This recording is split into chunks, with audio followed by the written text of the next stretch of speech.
Chapter 1591. Meanwhile, Mu Tsong had brought 20,000 soldiers to the edge of the forest.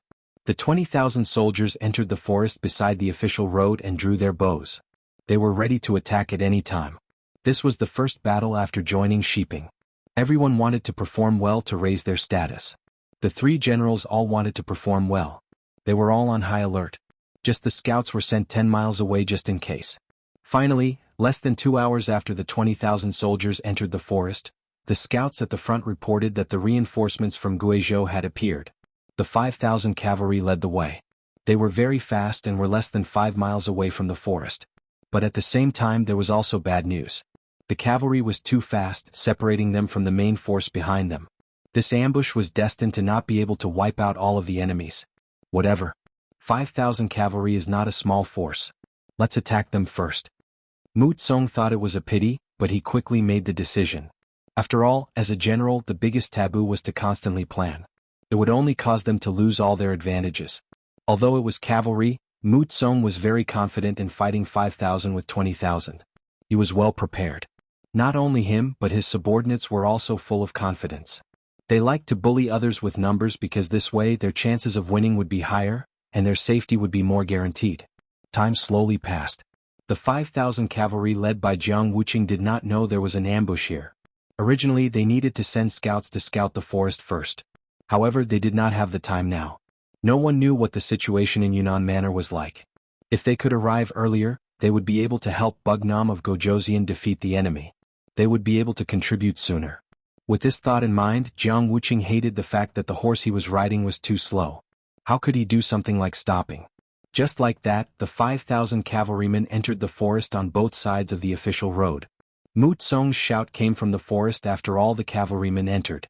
Then, the whooshing sounds of arrows rang out, accompanied by piles of boulders that suddenly piled up on the official road. The appearance of the boulders instantly cut the 5,000 cavalry into several parts. Except for 100 cavalry who ran at the back and turned to escape in time, the rest, including Jiang Wuqing, were trapped on the official road. They became live targets in the eyes of the 20,000 Mu soldiers. Whoosh whoosh whoosh whoosh whoosh whoosh whoosh. Under the continuous barrage of arrows, the cavalry who had nowhere to hide were shot one after another and fell to the ground. Jiang Wuqing was better off. Under the protection of his personal guards, he was not hit by any arrows. However, the situation had become very bad. As wave after wave of arrows were shot, the number of personal guards around him was constantly decreasing. General, let's charge. The guards watched as their comrades were shot and died one by one. They did not even see the enemy's shadow. They could not help but feel anxious. Charge, everyone dismount and charge towards the mountain in the east. Of course, Jiang Wuqing knew that he had fallen into a trap. However, it was too late to say anything now. He could only place all his hopes on the road of countercharge. Want to charge? Prepare the stones. When they come, blast them back. In the forest, Mu Tsong was in a good mood. Seeing that he had trapped 5,000 enemy cavalry in one move, he felt like he had the power of the world in his hands. Jiang Wuqing chose to charge. He led the troops towards the dense forest in the east again and again. However, he had to retreat again and again because of the boulders rolling down. Under this repeated process, the number of soldiers around him decreased. There were less than 2,000 people left. We surrender. Please don't kill us. Finally, some of the cavalry could not hold on any longer. They threw their weapons to the ground and squatted. Many of these people were originally from the Three Provinces Army. They believed their general Jiang Wuqing and surrendered to the 5-Star Army. At the end of the day, they didn't have any sense of identity with the 5-Star Army. Now, in order to survive, they had to surrender. So what? Kill. Don't let any of them go. Kill them all. I want them to know what will happen to the 5-Star Army if they surrender. Mu Tsong's eyes were filled with hatred as he roared. These cavalry should be the people of Shiping King. However, they first surrendered to the Three Provinces King and now to the 5-Star Army. He did not have a good impression of these people at all. The arrows did not stop. It was the same even if you dropped your weapon. Soon, hundreds of people were killed by the arrows. This made the kneeling people realize that surrendering was not a wise choice. Let's fight. Pick up your weapons. We have no way out. No one knew who shouted, but the cavalry soldiers who had turned into infantry stood up one by one. At this moment, their eyes were red as they shouted and rushed into the forest with all their might. However, sometimes you can't risk your life just because you want to. It also depends on whether the opponent gives you the chance. Boulders continued to roll down from the dense forest, accompanied by arrows. Few people who rushed into the forest could return alive. After repeating this twice, the injured Jiang Wuqing realized that there were less than 500 people around him who could fight. 5,000 turned into 500. In less than an hour he knew that he was going to lose this time. Because he charged too quickly, he did not even have the chance to wait for reinforcements. Soldiers, this general has let everyone down. I will atone for my sins with my death. Come, let's launch the final charge together. Jiang Wuqing held a spear in his hand. His face was ashen. In his heart, he prayed that Yao Yingjun must treat his family well. This was his last hope before his death. Then he led the soldiers to charge. Battle cries rang out. However, because of the harsh terrain, it did not take long for the cries to stop. Jiang Wuqing fell on the path of the charge. He was hit by 4 arrows. One of the arrows hit his chest and took his life. 5,000 cavalry were left here just like that. This gave Mu Tsong and the others great confidence. The 5-star army is only SOSO. Since we can defeat them once, we can defeat them a second time, a third time. Ah! Mu Tsong shouted as if he was crying with joy. The ambush in the dense forest severely injured Yao Yingjun's troops who came to help. When he heard the cavalry report that the cavalry had set up an ambush in the dense forest, he was really shocked. He immediately sent out scouts to inquire about the situation. Then he sent a telegram to Yang Qindong. The general meaning was that the situation had changed. Their reinforcements might not be able to arrive on time. He asked for Bugnam of Gojoseon's understanding. And before this telegram was sent to Yang Qindong, the situation in Yunnan Manor changed. First, Rajiv and Wu Yingtu led more than 30,000 troops to launch a crazy siege. They quickly attracted the attention of the city guards. Under the fierce attack, the West Gate was in danger. Beta Persei had no choice but to send reinforcements from the other 3 gates. There was nothing wrong with this move. But this was exactly what Shiping King Mubin wanted. He already knew that Yang Qindong was good at bewitching people. It was obviously not feasible to take down Yunnan Manor from the front. So he planned to sneak into the city. As long as he could succeed, the 10,000 troops he led would become the main force. When the time came, it would be no problem to take down the 3 provinces. For this plan, he had already sent a message to the 3 major families in the city. He asked them to send some people to the East Gate and cooperate with him to lead the army into the city. The 3 major families had already bet their lives on Shiping King. Naturally, they would cooperate with him. First, they sent 1,000 people to the vicinity of the prince's mansion in the 3 provinces and secretly controlled all the exits there to prevent Yang Qindong from escaping. Then more than 1,000 people suddenly appeared after transferring troops from the East Gate to the West Gate. More than 1,000 guards from the 3 major families armed with various weapons still had some fighting power.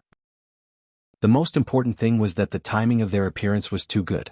They caught the soldiers guarding the East Gate by surprise.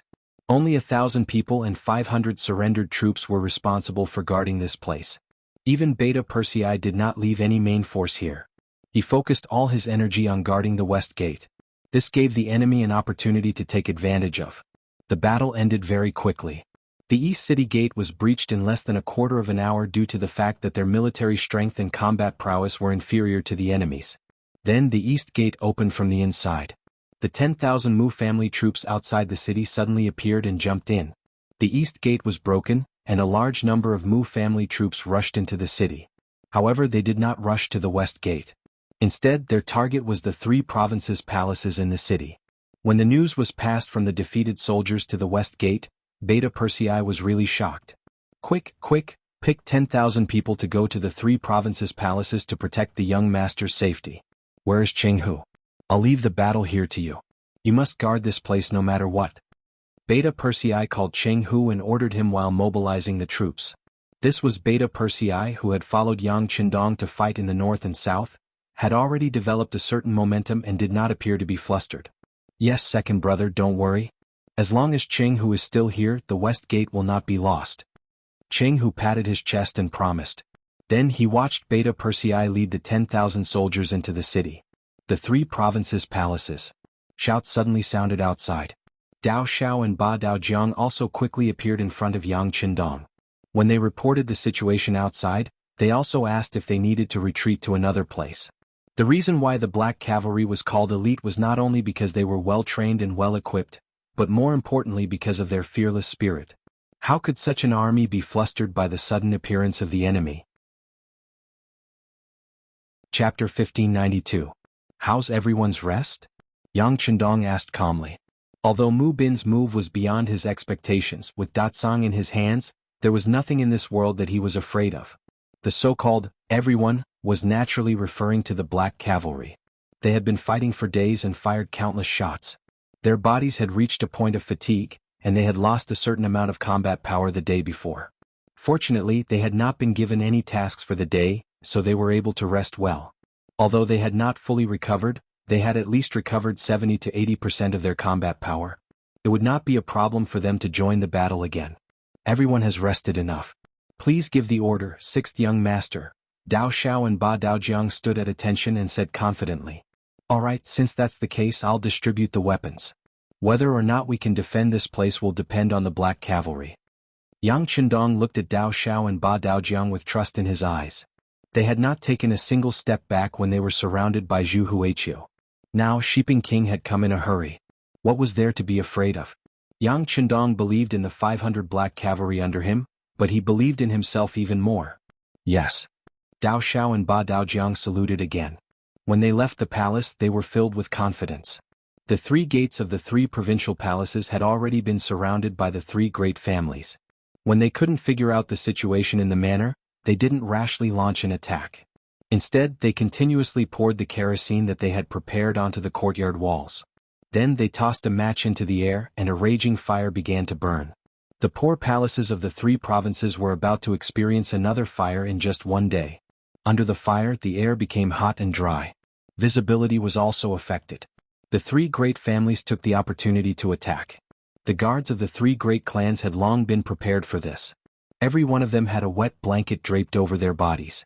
They kicked open the door that had already lost its frame due to the fire, and loudly shouted as they charged into the courtyard. Da-da-da-da. Da-da-da-da. Concentrated gunshots rang out, and after a sweep, the first few hundred guards who rushed into the courtyard fell into a pool of blood. When the others saw that the situation was not good, they hurriedly retreated. Ba Daojiang, who was in charge of the first line of defense, was busy reloading his Type 95 rifle as he spoke with a look of disdain. You're delusional enough to think that you can take on our Black Cavalry with such little ability. You really don't know how to write the word, death. They had lost nearly half of their men in a single charge. The patriarchs of the 3 great clans had ugly expressions on their faces. They finally knew why the 3 provincial kings were defeated by the 5-star army in their own territories. With such a tyrannical firearm, Zhu Huiyiu's defeat was not a loss. Just as they were lamenting, Wang Mubin of Shiping finally arrived with his troops. After understanding the basic situation, he ordered them to continue attacking without hesitation. Although doing this would result in a huge loss, Mubin had no other choice. If he couldn't quickly take down the 3 provinces' king's palaces and capture Yang Chendong, he might be surrounded by the 5-star army. Mubin gave the order to attack and at the same time, promised a high position and generous salary. Anyone who could capture Yang Chendong alive or find his corpse would be promoted by 3 ranks and rewarded with 10,000 taels of silver.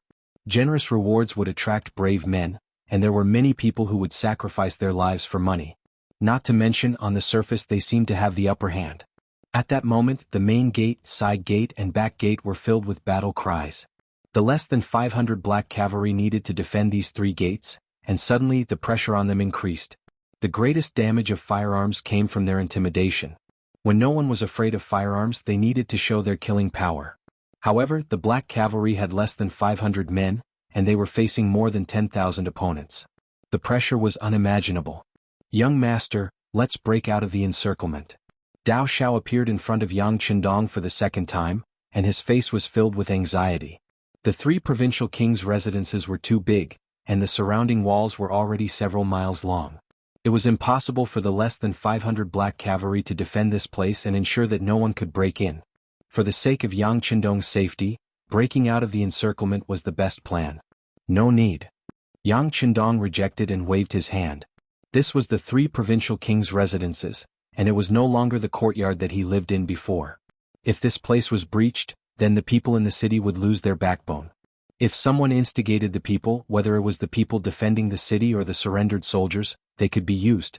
At that time, it was not impossible for them to turn around and attack. If that was the case before the main force arrived, they could only retreat from Yunnan Prefecture. In this way, if they wanted to take over this place, they would have to pay a higher price. It would also give others the impression that the 5-star army was only SOSO, and that they could be defeated. That would be the real problem. If they were dealing with other foreign nations, Yang Qindong might have chosen to retreat. After all, it was not shameful to run away if you could not win. However, this was the territory of the Han people. If they retreated this time, it would be equivalent to losing the hearts of the people. If they wanted to take over this place, the price they would have to pay would be too high, and the number of people who would have to die would only increase. This was not something that Yang Qindong wanted to happen. Therefore, Yang Qindong could not retreat at this time. Dao Xiao, you can withdraw a certain amount of the defensive line, give up on the outer courtyard and just defend the inner courtyard. As for other things, don't worry about them. Yang Qindong had already made a decision. Since the Black Cavalry was having a hard time defending, it was time for him to make a move. Although Dao Xiao still wanted to say something since it was an order from his master, he had no reason to object. He agreed and went to arrange it. After he left, Yang Qindong's body flashed and entered the large warehouse. A row of neatly arranged firearms appeared in front of him. What should he use? If there were no Black Cavalry here, Yang Qindong could use the V-10 helicopter to kill everyone. If there were no Black Cavalry here, Yang Qindong could also use a tank with thick armor to kill the enemies. However, it was clear that there were Black Cavalry here. If he summoned these things, how would he explain it? Most importantly, the current situation was not a matter of life and death. Forget it. The image of Sylvester Stallone in The First Blood flashed across his mind. Yang Qindong chose a Type 95.5, 8mm caliber machine gun from the large warehouse. Type 95.5, 8mm caliber machine gun. The empty weight of the gun was 3.95 kilograms, 840 millimeters long, and had a range of 600 meters. It was loaded with either 30 bullets or 75 bullets. It was a powerful killing weapon. Yang Qindong took off his coat, put on a bulletproof vest, Kevlar on his head and military boots on his feet. After his body was covered with bullets, Yang Qindong reappeared in the main hall. Come on, let's fight. In a flash, Yang Qindong rushed out of the main hall. With his master-level skills and combat power, he nimbly headed for the outer courtyard. Outside the 3 provincial palaces, as the fire burned, reinforcements arrived in batches. The first to arrive were nearly 300 members of the Langya Special Forces. Previously, they had been cooperating with Yang San to investigate the situation in the city. Unfortunately, although their skills were not bad and each of them had unique skills, they were still unfamiliar with the city and had been taken advantage of by the 3 great clans. When they heard that the 3 big families had cooperated with Shiping Wang to take down the West City Gate and headed towards the 3 provinces, the members of the Iron Tiger team roared in anger. This was simply a provocation to the Wolf Fang Special Forces. This was something that they could not tolerate. Bring your weapons and set out. Kill whoever you see. No one is allowed to live. Iron Tiger was ruthless. Although the opponent this time was also Han, they dared to harm the 6th young master. In their eyes, they were already aliens and could only die. The second batch of reinforcements was the secret agents of the Security Bureau led by Yang San. There were not many of them, only about 300 or so. There were also many non-operational personnel, but when Yang Qindong was in danger, what they had to do was to kill. Whether they could kill or not, they had to kill. The third batch of reinforcements was the 10,000 soldiers led by Beta Persei. However, due to the distance, it would take a lot of time to reach the palace. The sound of gunfire continued in the palace and the attack continued. Because there were too many places to defend, the number of people was obviously insufficient. The Black Cavalry began to retreat from the outer palace to the inner palace. However, there was another figure who was the opposite of them. He was moving from the inner palace to the outer palace. He was Yang Qindong, who was covered in ammunition. Although the equipment on his body weighed dozens of kilograms, it did not hinder his movements at all. He easily leaped over the 2-meter-high wall with a single run. This was one of the benefits given to him since he transmigrated. He was originally a soldier king in his previous life, so his physical fitness was extremely strong. After the enhancement in this life, he was already invincible. After jumping over 2 walls and brushing past the Black Cavalry, he finally saw the first batch of opponents. This was a group of about 50 guards. Go to hell. Without any superfluous words, Yang Qindong raised his gun and fired. At this time, someone who could come to the palace of the 3 provinces with a sword in hand and an aggressive look was not an enemy. He really couldn't imagine who it could be. A magazine of bullets shot out as if they had eyes, not giving any opponent time to react. The sound of gunfire rang out and their bodies fell to the ground. One after another, the team of 50 people only changed a magazine before they all died. Whoosh! With a flash of his figure, Yang Qindong had already left this place. His massacre had only just begun. In the later years there were similar scenes in some movies and TV series, but they were often questioned by the so-called experts and beasts. How could a person fight against 10, 100 or even 1,000 people? This was simply unscientific. However, when they saw a hero confronting a regiment or even a division in a Western movie, they often opened their mouths and praised it, saying how realistic it was. Chapter 1593. They really don't know what to say about this kind of completely polar evaluation criteria. Don't they know that in real history the Battle of Hubudagan? How glorious it was. In the first year of the Jin state, Liao Tianqing's 5th year 1115, in the Jin-Qiao War the Jin army chased and defeated the main force of the Liao army in the strategic decisive battle at Hubudagan. The Jin army defeated the Liao army with 20,000 troops. The Liao army was defeated and many died. Defeating 700,000 people with 20,000 happened in the era of cold weapons. Yang Qindong was equipped with modern firearms and had the physical condition of a master. Under the endless supply of bullets, it was normal for him to create miracles. One man and one gun strode out of the mansion, and wave after wave of guards died under the muzzle of his gun. After the power of the guards was almost destroyed, the Mu army appeared. They were all wearing the same military uniform and armor, which made them look majestic and awe-inspiring. But it was useless. In the face of Yang Qindong, who was holding a heavy machine, they were only sending themselves to death. With great difficulty, a few people shot arrows at Yang Qindong, but they were also dodged by his agile figure. Occasionally, a bow and arrow pierced Yang Qindong's body, but it was blocked by the bulletproof vest and did not cause the slightest harm. Facing the elite forces of the Mu army, Yang Qindong's gun sounded again, and the enemies fell to the ground one after another. They couldn't imagine until they died that they, who claimed to be elites, couldn't even defeat an opponent with so many people. Of course, it was not that they didn't encounter danger. After all, so many Mu army had rushed into the mansion. But those who came into close contact with Yang Qindong were either killed by his heavy machine gun or thrown aside by his magical steps. Those who finally had a chance to attack were still dodged by Yang Qindong. Along the way he was like a human-shaped woodcutter. Wherever he went, there were enemy corpses everywhere, and most of them were corpses that were smashed by heavy machine guns. In the excitement of killing, Yang Qindong rushed to wherever there were more people. Ever since Yang Qindong brought Datsang to the Great Ming Dynasty, he had never felt so satisfied with killing as he did this time. Unlike the last time when he dealt with Yes Hen, he was forced to fight. This time he chose to take the initiative. His goal was to kill people and capture King Shiping. Yes, Yang Qindong's goal was King Shiping. Since this person schemed against him, if he didn't fight back, wouldn't it be a waste of the saying that politeness demands reciprocity? Based on his intuition, King Shiping. Yang Qindong went all the way from the inner courtyard to the outer mansion, and then went straight to the gate of the mansion of the 3 provinces. At this time, the Mu army's army was all ready. Previously, they had the advantage of numbers. Although they were facing the black cavalry with firearms, due to the limited number of people and the fact that there were too many places to defend, they still found a loophole and killed their way in. However, with Yang Qindong's attack, he turned the situation around with his own strength. As more and more people died in the charge, the Mu army could no longer be seen on the road from the main gate to the mansion of the 3 provinces. Even so, Yang Qindong was still charging out. He had a feeling that if King Shiping was outside, he must be near the main gate. After all, he was a king. He was always concerned about his reputation. It would be very embarrassing to let such a person leave through the side gate or the back gate. Therefore, Yang Qindong only had one direction to go, and that was the main gate. What's going on? Why is there no movement? Outside the main gate, as Yang Qindong expected, Mu Bin was there. However, at this moment, there was a puzzled expression on his face. Just a moment ago, there were still waves of battle cries in his ears. But why was there no movement at this moment? There were 3 families in Yunnan Mansion.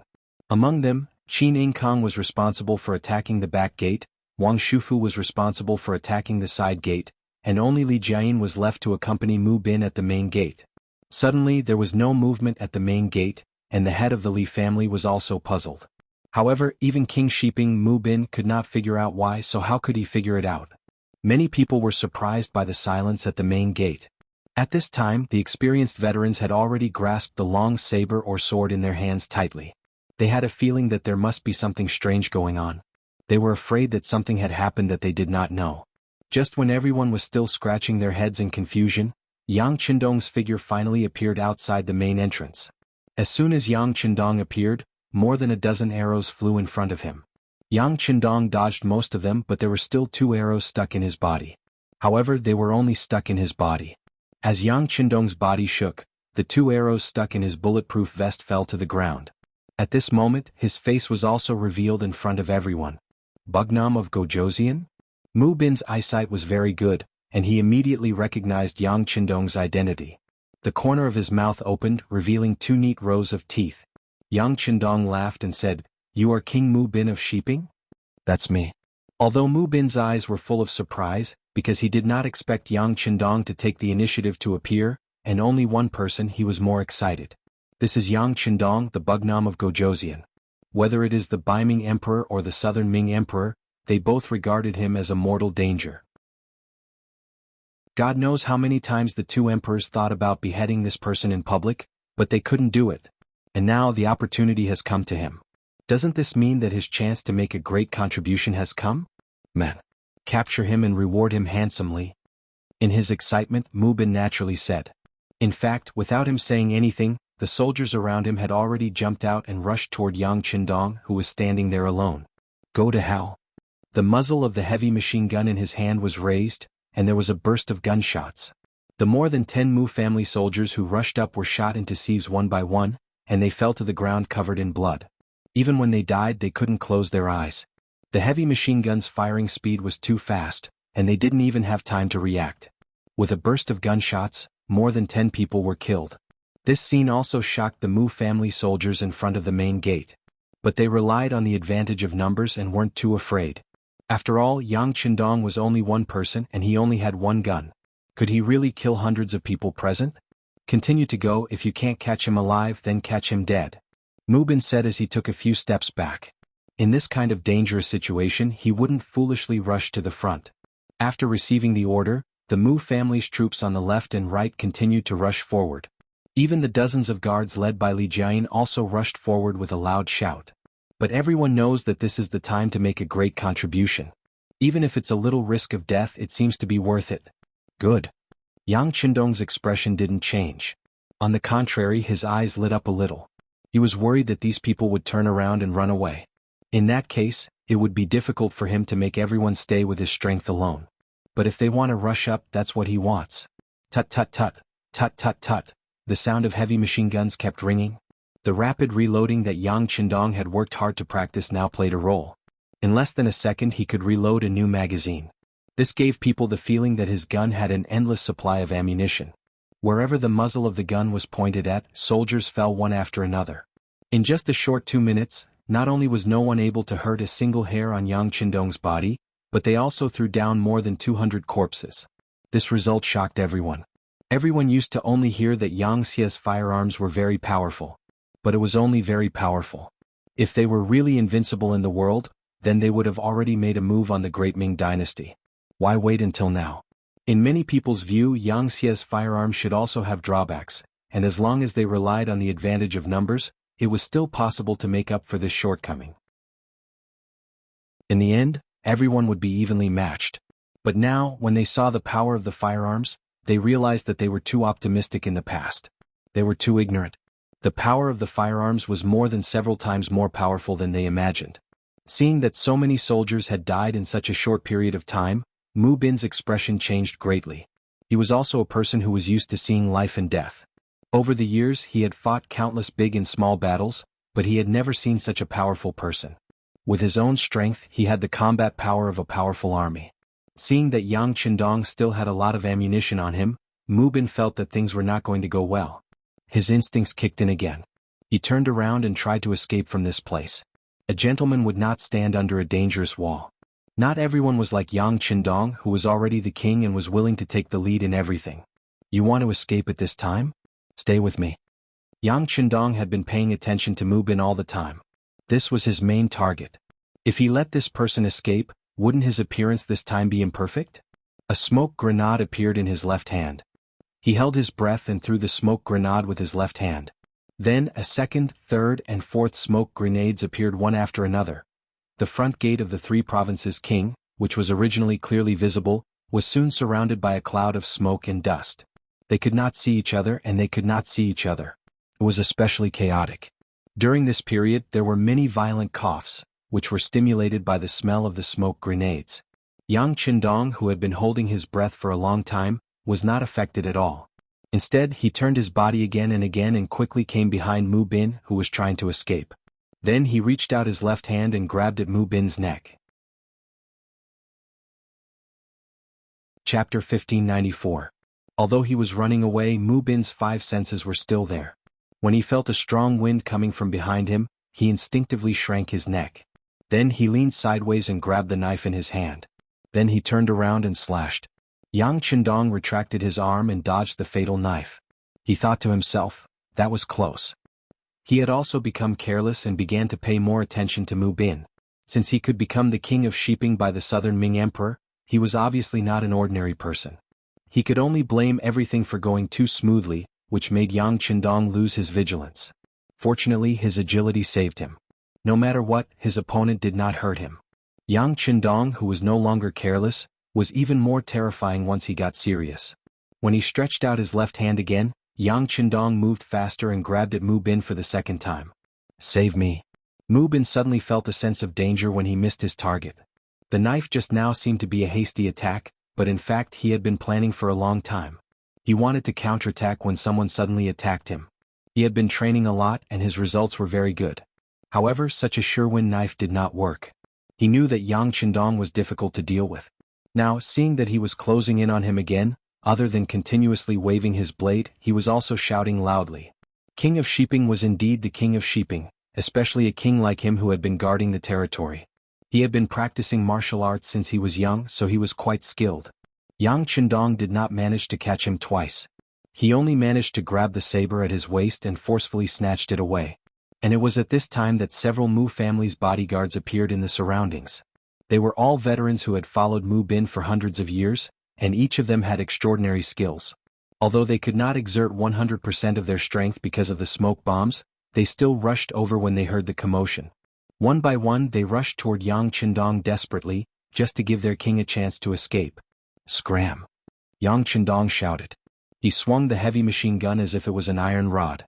This was also because everyone was too close to each other, so shooting was limited. But even if he doesn't use firearms, Yang Qindong is a grandmaster. Why would he be afraid of a few Mu family soldiers? The heavy machine gun abruptly turned into an iron rod and accurately smashed under the Mu family's bodyguards who were rushing over. One by one they were sent flying back in the same way they had rushed over. They screamed miserably as they were sent flying. Yang Qindong took an elegant step, still approaching Mu Bin step by step. Even though there were a few bodyguards blocking the way, the distance between the two sides was less than 10 steps. At such a distance, Yang Qindong was still confident that he could capture Mu Bin alive. It was like a cat catching a mouse. One was chasing and the other was escaping. The distance between the two sides was quickly closing. Perhaps sensing that he couldn't run away, Mu Bin turned around fiercely and shouted, "I'm going to fight you to the death." Then he bumped into Yang Qindong. He still underestimated Yang Qindong. His five senses were already extraordinary. As soon as Mu Bin turned around, Yang Qindong sensed it. Before Mu Bin rushed over, he turned his body to the side. Then he stretched out his right foot and gently hooked it, hitting Mu Bin's leg. With a thud, Shiping King fell to the ground. He quickly moved forward and stretched out his right foot as fast as he could, stepping on Mu Bin's back. With a little force, Mu Bin could not get up. Then Yang Qindong fired again with the heavy machine gun. More than a dozen Mu family soldiers who had just reacted and wanted to get closer fell. Gunshots rang out and Shiping King was also stepped on. Yang Qindong easily obtained victory by fighting against hundreds of people by himself. Shiping King's capture put a lot of pressure on the others. At this moment they wanted to make a move, but they had some scruples. However, if they did not make a move, they did not know what to do. They were all stunned on the spot. Let go of Shiping King. He is a king personally appointed by the southern Ming emperor. Are you trying to rebel? Seeing that they could not make a move, the head of the Li family, Li Jian, took the initiative to step forward. He stood on the moral high ground and criticized Yang Qindong, criticizing him. Son of a bitch. Yang Qindong did not even look at him. He gently hooked his right finger and several bullets flew out from the muzzle. Each bullet hit Li Jian's body, leaving several bright red spots of blood. His body swayed again and again. Finally, Li Jian's arms swayed a few times in the air. Then he fell to the ground with a thud, dead. The head of the Li family, one of the three major families in Yunnan Prefecture, was shot to death just like that. This scene shocked the others. They stood still and did not dare to move. That was the head of the Li family. In the eyes of many civilians and soldiers, he was definitely a high and mighty figure. But now he was killed just because of a disagreement. Compared to that, they were nothing. After killing Li Jian, the others became well-behaved. Yang Qindong could finally breathe a sigh of relief. Yang Qindong was also a little tired after the massacre. After all, he was a human, not a god. Plus, with such heavy equipment on him, ordinary people would not be able to stand just running back and forth. Fortunately, he had a stronger physique than the others. Not long after, shouts came from behind him. Kill. Charge in and save the sixth young master. Following these shouts, a group of black cavalry rushed out from the main entrance. They were led by Ba Daojiang. Everyone's eyes were red and each of them carried firearms. They looked like they had just walked out of a mountain of corpses and a sea of fire. Ba Daojiang only found out later that Yang Qindong was gone. Originally, he thought that he had gone to the telecommunications room. It was only when Director Wang Shan came to ask for instructions with a telegram from Yao Yingjun that Beta Persei found out that the young master was gone. There was no need for Ba Daojiang to explain what it meant for someone to disappear at this time. Ba Daojiang could imagine it. Previously, Yang Qindong had broken out alone and attracted the attention of the assassins. After that incident, Ba Daojiang blamed himself, thinking that he had not done his duty. Now that Yang Qindong had disappeared, one could imagine how anxious he was. After leaving the side entrance to Dao Shao and the back entrance to the other black cavalry, Ba Daojiang led hundreds of black cavalry to break out from the main entrance. Along the way, all he saw were the corpses of his enemies. He could imagine who had done it, so he was even more anxious. After all, Yang Qindong was only one person. If he discovered something unexpected, there would be no one to inform him. The more he thought about it, the more anxious he became. Ba Daojiang and the others charged faster and faster. Finally, they appeared at the main entrance and finally saw Yang Qindong. When they saw that the young master was safe and sound and that there was a person under his feet and that there were corpses all over the ground in front of the young master, Ba Daojiang heaved a sigh of relief. Then he led the black cavalry straight to Yang Qindong. The black cavalry also charged out. Seeing that there was no chance to attack Yang Qindong, the other Mu family soldiers at the main entrance wanted to escape. However, at this moment, gunshots rang out again. This time they did not hit their bodies. Instead, they hit the air. If you don't want to die, stay where you are. Otherwise, the gun doesn't have eyes. They had already seen the power of the firearms.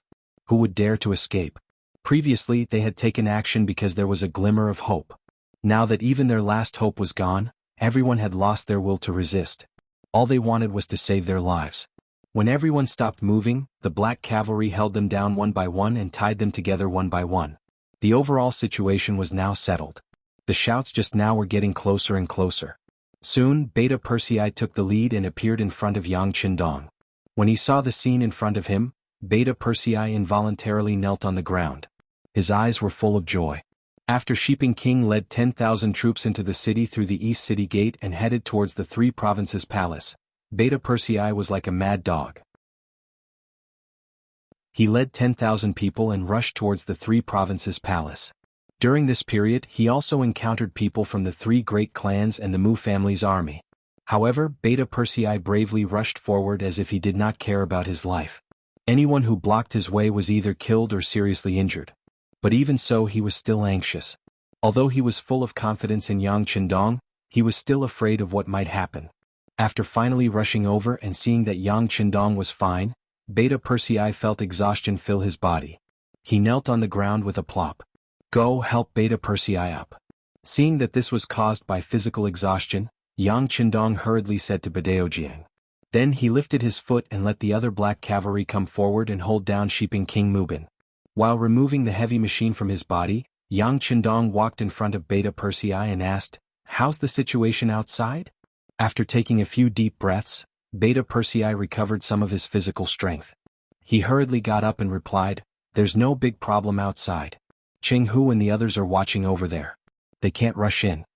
The battle to defend the city was not the key now. The Mu family's army had diverted some of their forces to block the reinforcements. Shiping King had also personally rushed into the city. It seemed that the so-called siege was just a way to lure the tiger away from the mountain. Previously, when they had sufficient forces, they could not take down Yunnan Prefecture. Now that the forces were scattered, it was even more impossible to take down the city. Yang Qindong nodded after hearing this. At this time, Wang Shan ran out of the mansion and delivered the telegram sent by Yao Yingjun. Tell Yao Yingjun to just defend and wait for reinforcements. He just needs to keep an eye on the people who set up the ambush and don't let them escape. Since Shiping King had been captured, Yang Qindong no longer had anything to worry about. He also knew that his opponent had used up all of his tricks. Even so, it did not matter whether the reinforcements arrived earlier or later. The calmer Yang Qindong's tone was, the better everyone's expression became. Since the sixth young master said that it would be fine, it must be fine. Chapter 1595. Yunnan Manor was truly Yang Qindong's blessed land. He had only stayed here for a few days, but he had already captured the king of 3 provinces, Zhu Huihua. Now even the king of Shiping Mu Bin was also captured. One must know that it would be very difficult to capture these 2 kings if they were to go to war. Even if the enemy was crippled, they might not be able to capture these 2 kings. It had to be said that Yang Qindong was very successful as bait. With the capture of the king of Shiping, good news came one after another. Yang San Tai Hu and the others appeared one by one. They did not come empty-handed. They cooperated with Captain Dao Xiao to eliminate the Mu army that was attacking the side and back doors of the Wang mansion. They also captured some captives such as Qin Yingkang and Wang Shufu, the Qin family's patriarch of the 3 great families of Yunnan Manor. They were also among the captives. With these people arrested, the Southern Cloud Manor finally calmed down. After learning that the fastest reinforcements would arrive at Yunnan Manor at night, Yang Qindong said to everyone, "It's time. Everyone get ready to counterattack." It was time to counterattack. All the generals had excited expressions on their faces. These days, although their achievements were not small, if one looked carefully, they had always been passively taking a beating. They always had to wait for the other party to make the first move before they could react. This was not a good feeling, and it made everyone who was used to taking the initiative to attack very uncomfortable. Fortunately, this difficult time was about to pass. The main force of the 5-star army was about to arrive, and they could finally launch a counterattack without any scruples. Yunnan Manor began to get busy. Yang Qinjiang led Beta Persei Yang San Tai Hu and the others to begin to formulate a counterattack plan. Outside the city, Lufji, who was still attacking the city, did not know what was happening inside the city. The West Gate, which was originally captured by the Mu army, had long been recaptured by the 5-star army. At this point, the news outside the city was completely cut off. Ravji was still leading his troops to attack the city. In order to protect Shiping King who was in the city, the forces attacking the city were very aggressive. In just 4 hours they had launched several attacks and lost more than 8,000 generals. In addition, there were also countless casualties. Seeing that there were only about 10,000 soldiers left, Ravji's expression turned ugly. He looked at Wu Yingtu and asked, "General Wu, do you have any ideas?" "My ass." Wu Yingtu, who was in a very bad mood, said angrily. Even though he was the Miao King, Wu Yingtu had not been doing well all these years. Firstly, there were too few Miao people, especially the young ones. Unlike the Han people, where a new batch would be born very quickly after the first batch was killed, the Miao people had a very small population, so their growth cycle was naturally very long. In order to fight for more benefits for the Miao people, Wu Yingtu had brought all the young people in the tribe out, all for the sake of fighting for more benefits. This was the last of his strength in the Miao people. However, in this battle, 70% of his 10,000 brave Miao soldiers died. Now, there were only 3,000 Miao people left and more than 1,000 of them were injured. This result made him very depressed. So what if they won this battle? With this small number of people, when they split the benefits later, what he would get would be next to nothing. The drastic reduction in strength made Miao Yingtu very unhappy. When he heard Rajiv ask him, it would be strange if he had a good attitude. Rajiv had no other choice. He had only asked, but he did not expect to hear such an answer. His expression was very ugly, alternating between red and white. In the end, he did not say anything and left. At this moment, in Rajiv's eyes, Miao Yingtu had already formed a concept, that was, a person who was not worth his time. "Men, get on a horse and contact young Master Mu. Ask for instructions on what to do next. Also stop the siege for now. Rajiv was able to get to where he was today because he was a man with brains. After continuously attacking the city for more than 4 hours, not only did he fail to take down the city, he also suffered heavy losses. More importantly, he only had about 10,000 soldiers left. This made him have no choice but to consider his next step carefully. He even suspected that King Shiping did this on purpose, so that he could use the war to deplete his strength. If it was in the past, Rajiv would not be so anxious. He had the kingdom of Bangla as his backer. Without a source of soldiers, he could just recruit new ones. After a period of training, there would be an army that could fight. But now even the king had surrendered. He no longer had a backer and a source of soldiers. In such a situation, every death meant one less person. He didn't know when he would be able to replenish his men. He had no choice but to think about it carefully. Also, why was there no movement in the city after more than 4 hours? Didn't King Shiping already arrange everything? Then what was all this about? He desperately wanted to know, so he arranged for someone to ask Mukong. Rajiv was not the only one who did not know that King Shiping had been captured by Yang Qindong. Even Mutsong did not know. At this moment he was still in the forest waiting for Yao Yingjun to appear. However, after the death of Jiang Wuqing and 5,000 cavalrymen, Yao Yingjun was clearly afraid and did not move forward. This was good too. Mutsong was also happy to have some peace. He was waiting for good news from Yunnan Manor. He was full of confidence in his father. What? Rajiv asked what to do next. What else can we do? Of course we have to continue the siege. Tell him that the timing is not right, so my father did not make a move. That's why he has to go all out. If we don't attract the attention of the defenders, how can my father carry out his plan? Mu Tsong was resting against a tree when he was disturbed by the people sent by Lavajai. He immediately spoke with disdain. The men returned resentfully. When these words reached Rajiv's ears, he was stupefied. Then he reflected on himself. Could it be that the siege was not successful, and King Shiping did not see the right opportunity to make a move? If that was the case, he would have to work hard to continue the siege. Rajiv made a decision, or rather he could only obey his decision. He went to find Wu Yingtu again to discuss the siege. Unfortunately, he was directly rejected this time. He was so angry that he cursed as soon as he left the tent. Wu Yingtu, this general will definitely tell young Master Mu about what you did. Don't think about fighting for something good in the future.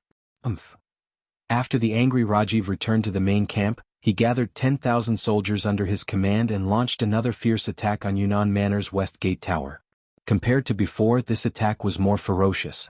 It was obvious that he wanted to use the army to suppress the city and create enough conditions for King Shiping to make a move. Rajiv, who thought he was doing the right thing, did not know that the 5-star army's real reinforcements were less than 10 li away from Yunnan Manor's south. The first reinforcements were known as the King of Cavalry, the world's first cavalry army. After receiving Yang Qindong's telegram, each soldier was equipped with 4 horses and galloped out of Mount Liang under the lead of Army Commander Tian Hu. Along the way they did not enter the city but took a detour. When the black mass of cavalry passed by, the soldiers of the 3 provinces in each city closed their doors and did not come out. The might of this cavalry was so fierce that it gave people a feeling of invincibility from afar. It was already fortunate that they didn't attack their cities. Who would take the initiative to find trouble with them? Because there was no one to stop them, the world's first cavalry army moved faster and faster. Finally, after each of the riders had almost run 2 horses to death, they saw Yunnan Manor in the distance. At this time, Hu Helu, the commander of the army guards, came to Tian Hu with an urgent telegram. General, the 6th young master sent an urgent message. Stop. After stopping the horses, Tian Hu ordered the army to stop and rest for a quarter of an hour. Using this opportunity, the other commanders came to him to discuss the next step of the battle. When the telegram was opened, it contained Yang Qindong's latest instructions. After reading it carefully, Tian Hu laughed and said, "The 6th young master is indeed the 6th young master.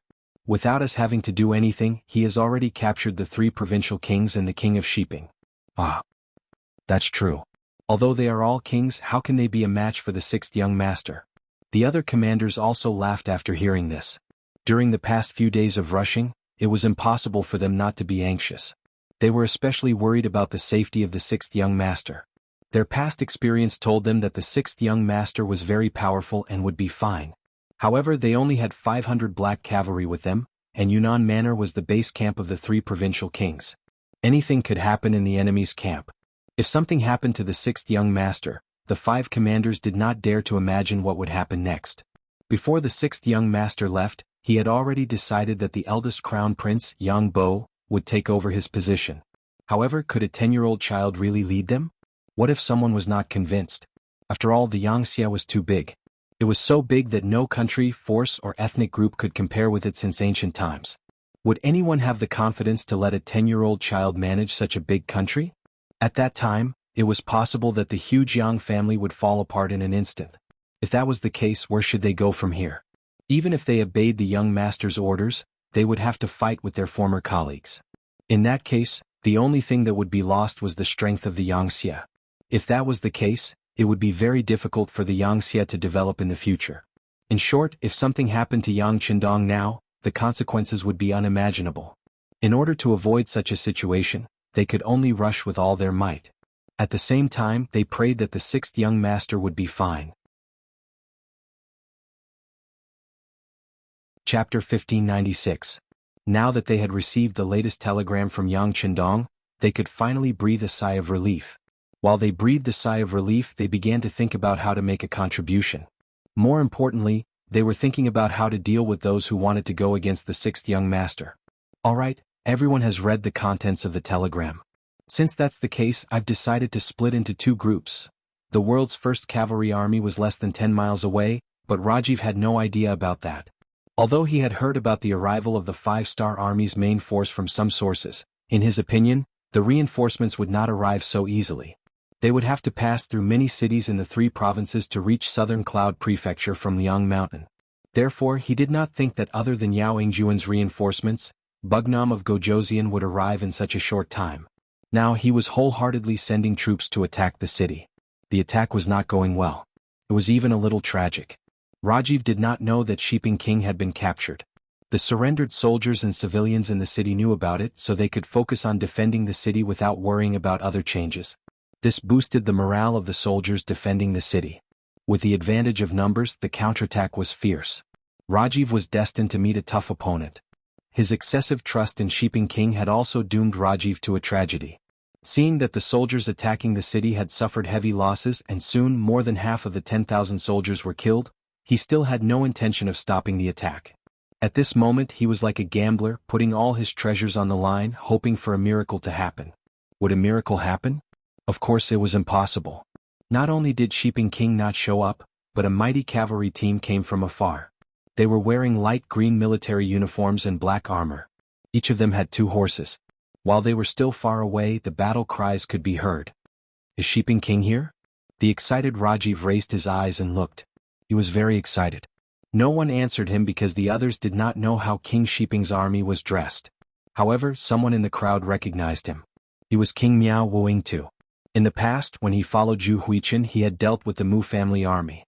Naturally, he knew what the other party was like.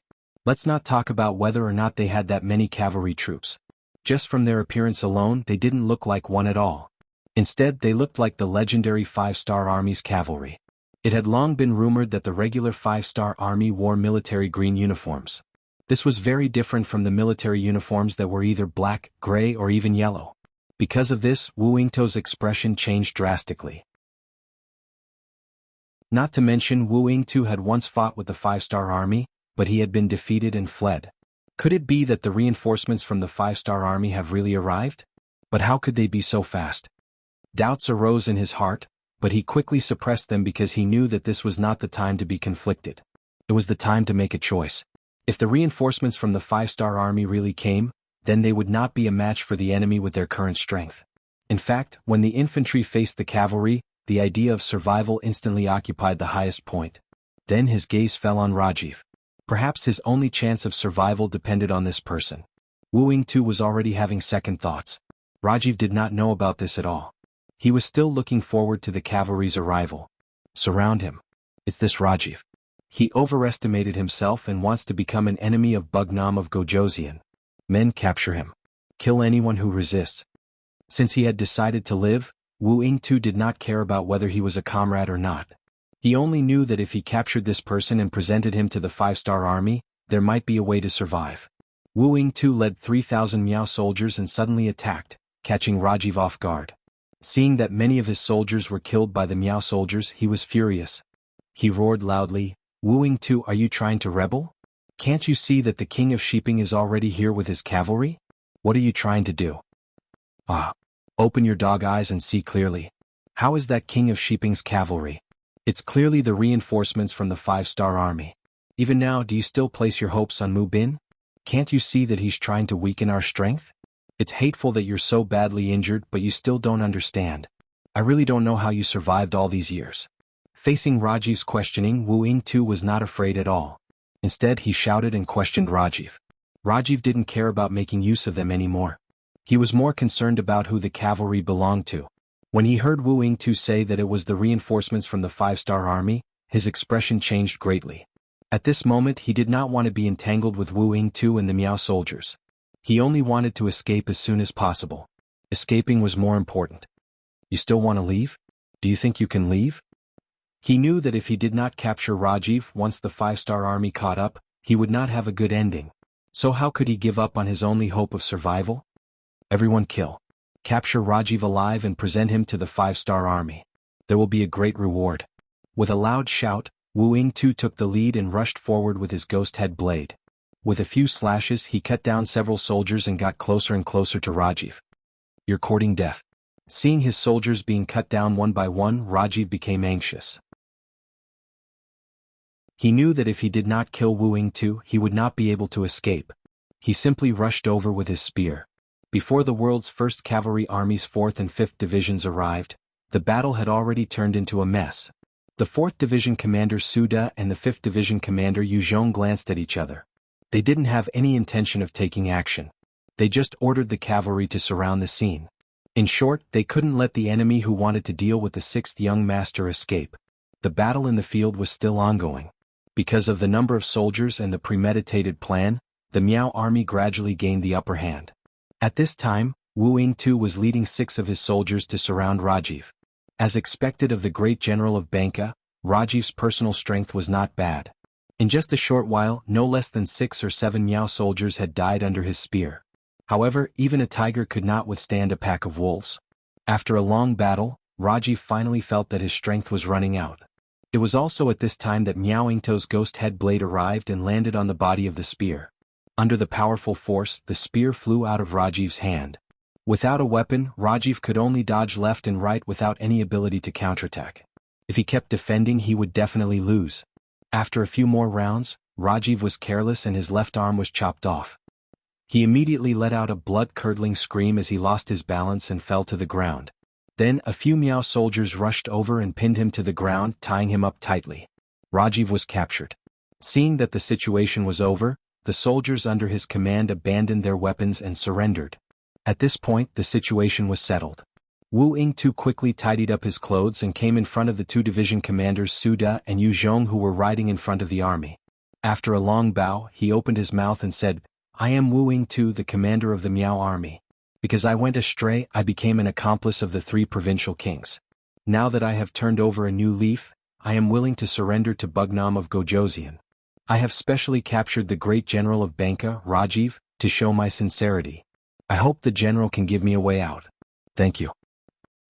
Su De and Yu Zhong looked at each other after hearing this, then nodded and said, General Wu, we will remember what you have done, but now we still have to tie you up.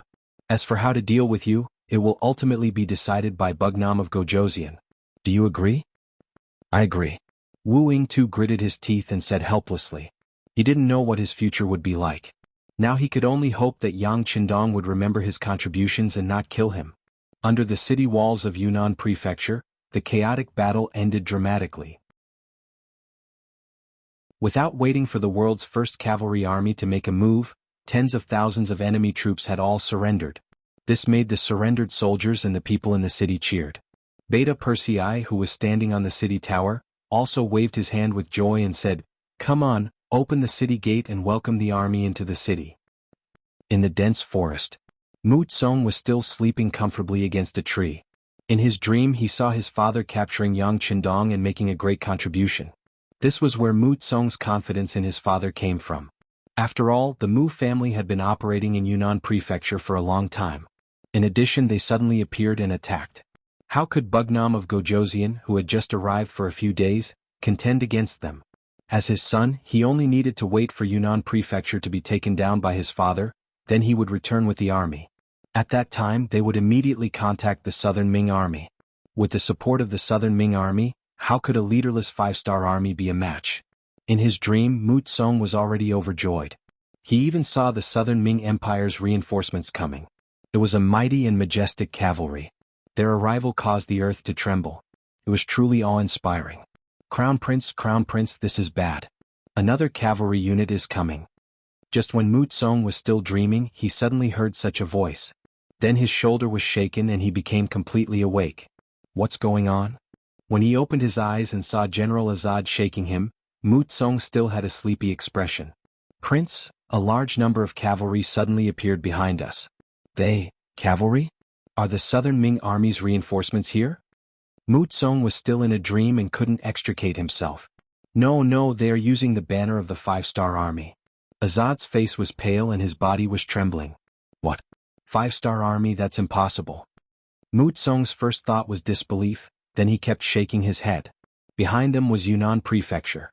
His father should have taken it down by now. Then how could there be five-star army's reinforcements coming from this direction? Chapter 1597. Regardless of whether he believed it or not, the truth was the truth. Behind them, there was indeed a large number of five-star army cavalry rushing over, causing an earthquake on the ground. At the north side of the forest, Yao Yingjun also rushed over with 15,000 infantrymen. They split into two sides and blocked off the forest. How is this possible? Mu Tsong's mouth was so wide open that a fist could be stuffed inside. His expression became somewhat sinister at this moment. The arrival of the five-star army cavalry was from the direction of Yunnan Manor. Did that mean that Yunnan Manor was also completely under their control? If that was the case, where was his royal father? Why didn't anyone inform him when such a big thing happened? Mu Tsong couldn't figure it out, but it wasn't a matter of whether he wanted to or not. The five-star army had already launched their attack. Facing enemies in the forest, they had a way to attack. For example, the simplest fire attack. Countless arrows fell like rain into the dense forest, and a raging fire began to burn. The Mu family troops who were hiding in the forest became even more chaotic. The soldiers were full of confidence before because the five-star army was finished and even Bugnam of Gojoseon might be captured. But now, the appearance of the five-star army's cavalry dispelled their thoughts and made them feel that their lives were in danger. The arrows fell and ignited the forest. The Mu family troops who had nowhere else to go could only charge out and fight to their deaths. Fight to the death. The two generals, Azad and Hak, decisively made a decision. They had fled all the way here. Now that they didn't even have a country, they didn't have much hope for the future. Now that they could die for a noble cause, they might as well fight to the death. But the two didn't notice that when they led their troops to attack, the savior in their eyes, young Master Mu Tsong, disappeared. On the official road, the forest on both sides was set ablaze. More and more Mu family troops rushed out from both sides of the road. Azad and Huk rushed out from the east side of the forest, while Luo Guan led his army and rushed out from the west side of the road. When the two armies joined together, there were nearly 20,000 men and horses charging towards the five-star army's cavalry. They didn't choose to attack Yao Yingjuan's troops because they didn't want to expose their backs to the cavalry. This would only accelerate their defeat. However, was it really a good choice to target the world's #1 cavalry army? It's good that you've come. I'm leaving. 1st Division Commander Taimu had always been a valiant warrior who loved to lead the charge. When he saw the enemy charging at him, how could he be courteous? He immediately squeezed his horse's belly with his legs and led his 10,000 soldiers to charge forward. The first merit belongs to our 2nd Division. 2nd Division Lu Duo was unwilling to fall behind and rushed out. 3rd Division Commander Hu Bo also wasn't going to sit back and watch. He wanted to rush out as well, but Commander Tian who came in front of him. 3rd Division Commander, they are enough. Your division is in charge of guarding. Remember, no one is allowed to escape. If they want to make an enemy out of the 6th young master, they will have to pay the heaviest price. Although he was a bit unwilling, a military order was absolute. After Hu Bo agreed, he spread out the 10,000 cavalry soldiers of the 3 divisions and completely surrounded the 2 forests. No one was allowed to escape. Using infantry against cavalry was like using scissors while the other side used rocks. The result was mostly predetermined. There were also powerful infantry that could fight evenly with cavalry. However, infantry usually had the advantage of terrain and numbers, or they were proficient in battle formations and had more powerful weapons. Clearly, the Mu clan army didn't have the advantage. Therefore, when they had the same number of troops, using infantry against cavalry was no different from seeking death. Not to mention the world's #1 cavalry army, even if it was an ordinary cavalry, victory would be assured against 20,000 infantry. Moreover, the ones fighting were Taimur and the others. There was no possibility of failure. The result was that the moment the two sides met, before they even started fighting, under a dense rain of arrows, the Mu clan army at the front fell one after another. When the cavalry charged into the midst of the infantry, heads flew all over the ground. One by one, the Mu clan infantry were cut down, blood spilling everywhere. This was a battle where the strength was completely unequal. The infantry didn't have any formation to speak of. They were completely relying on brute force to attack. Facing the world's #1 cavalry army's cavalry, they were only sending themselves to their deaths. The cavalry quickly passed through the Mu clan infantry. A quarter of the 20,000 men were gone. Then there was a recoil, division, and countless arrow formations formed, constantly killing. The ground was covered with more and more Mu clan soldiers' corpses. By the time Yao Ingjun arrived at the battlefield with his army, all he saw were broken limbs, blood splattered all over the ground and heads rolling down. "General Yao, I'll leave the task of cleaning up the battlefield to you," he.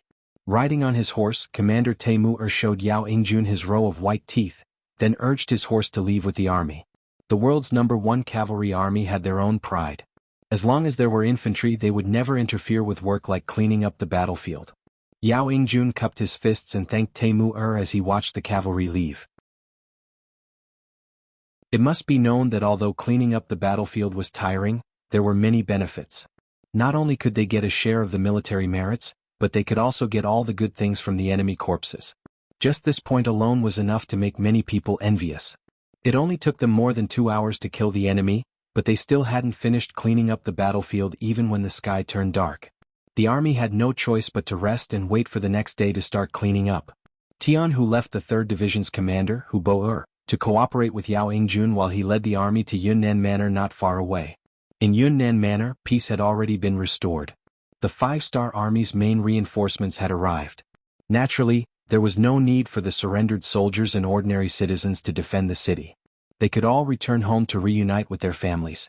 For a moment, many sounds of joy and laughter could be heard from the various courtyards.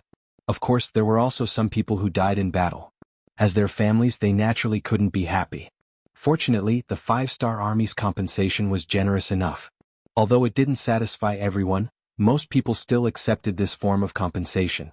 After all, if they didn't follow the 5-star army, but followed the 3 provinces' kings or king sheeping instead, it would be impossible for them to receive these benefits even if they died.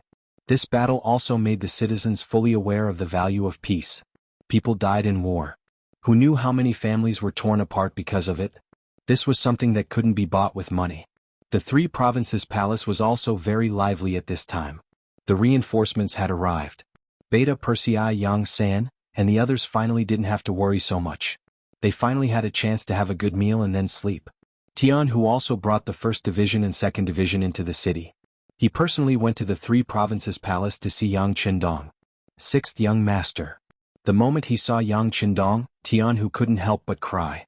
Without knowing the secret of Yang Qindong's possession, none of the high-ranking officers felt at ease this time. "Okay, a man bleeds but not tears. Don't cry." Yang Qindong personally got up and helped Tianhu up. "6th young master, your actions this time were too risky. But some people are too hateful. They actually want to deal with you. In this matter, the southern Ming dynasty must be secretly supporting them. Do you think we should send troops to Nanjing? Please rest assured, 6th young master, my world's 1st cavalry army is willing to be the vanguard." After the greeting, Tianhu took the initiative to ask for a battle. With the current strength of the world's 1st cavalry army, these words could be said and done. Yang Qindong knew this, but he decisively shook his head. "Tianhu, this young master can understand your feelings, but now is not the time to do this. The southern Ming dynasty is full of Han people. It would be best if it can be accepted peacefully." "Accepted peacefully? Is there such a possibility?" Tianhu asked with some doubts. "The process is of course tortuous, but this young master already has an idea. You don't have to worry." Yang Qindong once again showed a confident smile. In the southern Ming dynasty he had already played a big game of chess. If the other party agreed, it would be fine. If they didn't agree, then he would be doomed. Nanning Prefecture. As the capital of Guangxi Province, the general's mansion in Nanning Prefecture was also brightly lit. The general of Guangxi Province, Bai Kuan, was currently sitting cross-legged. Although this was his mansion, there was still a hint of nervousness on his face. Opposite Bai Kuan was a scholar in a long robe. This person's appearance was not ordinary and he looked very kind. If it wasn't for the arrogance that flashed in the corner of his eyes from time to time, he would have given people a better impression. The scholar in the long robe reached out and took a sip of the tea. He frowned slightly. Obviously, the rough tea leaves made him somewhat unhappy. However, when he thought of his mission, he didn't say anything about this matter. On the contrary, he said against his will, "Good tea. Assistant Minister Zhou is too polite. How can a martial artist like me know what good tea is? As long as you are happy, I will be happy." He constantly paid attention to the actions of the man in the long robe. Some flattering words came out of his mouth.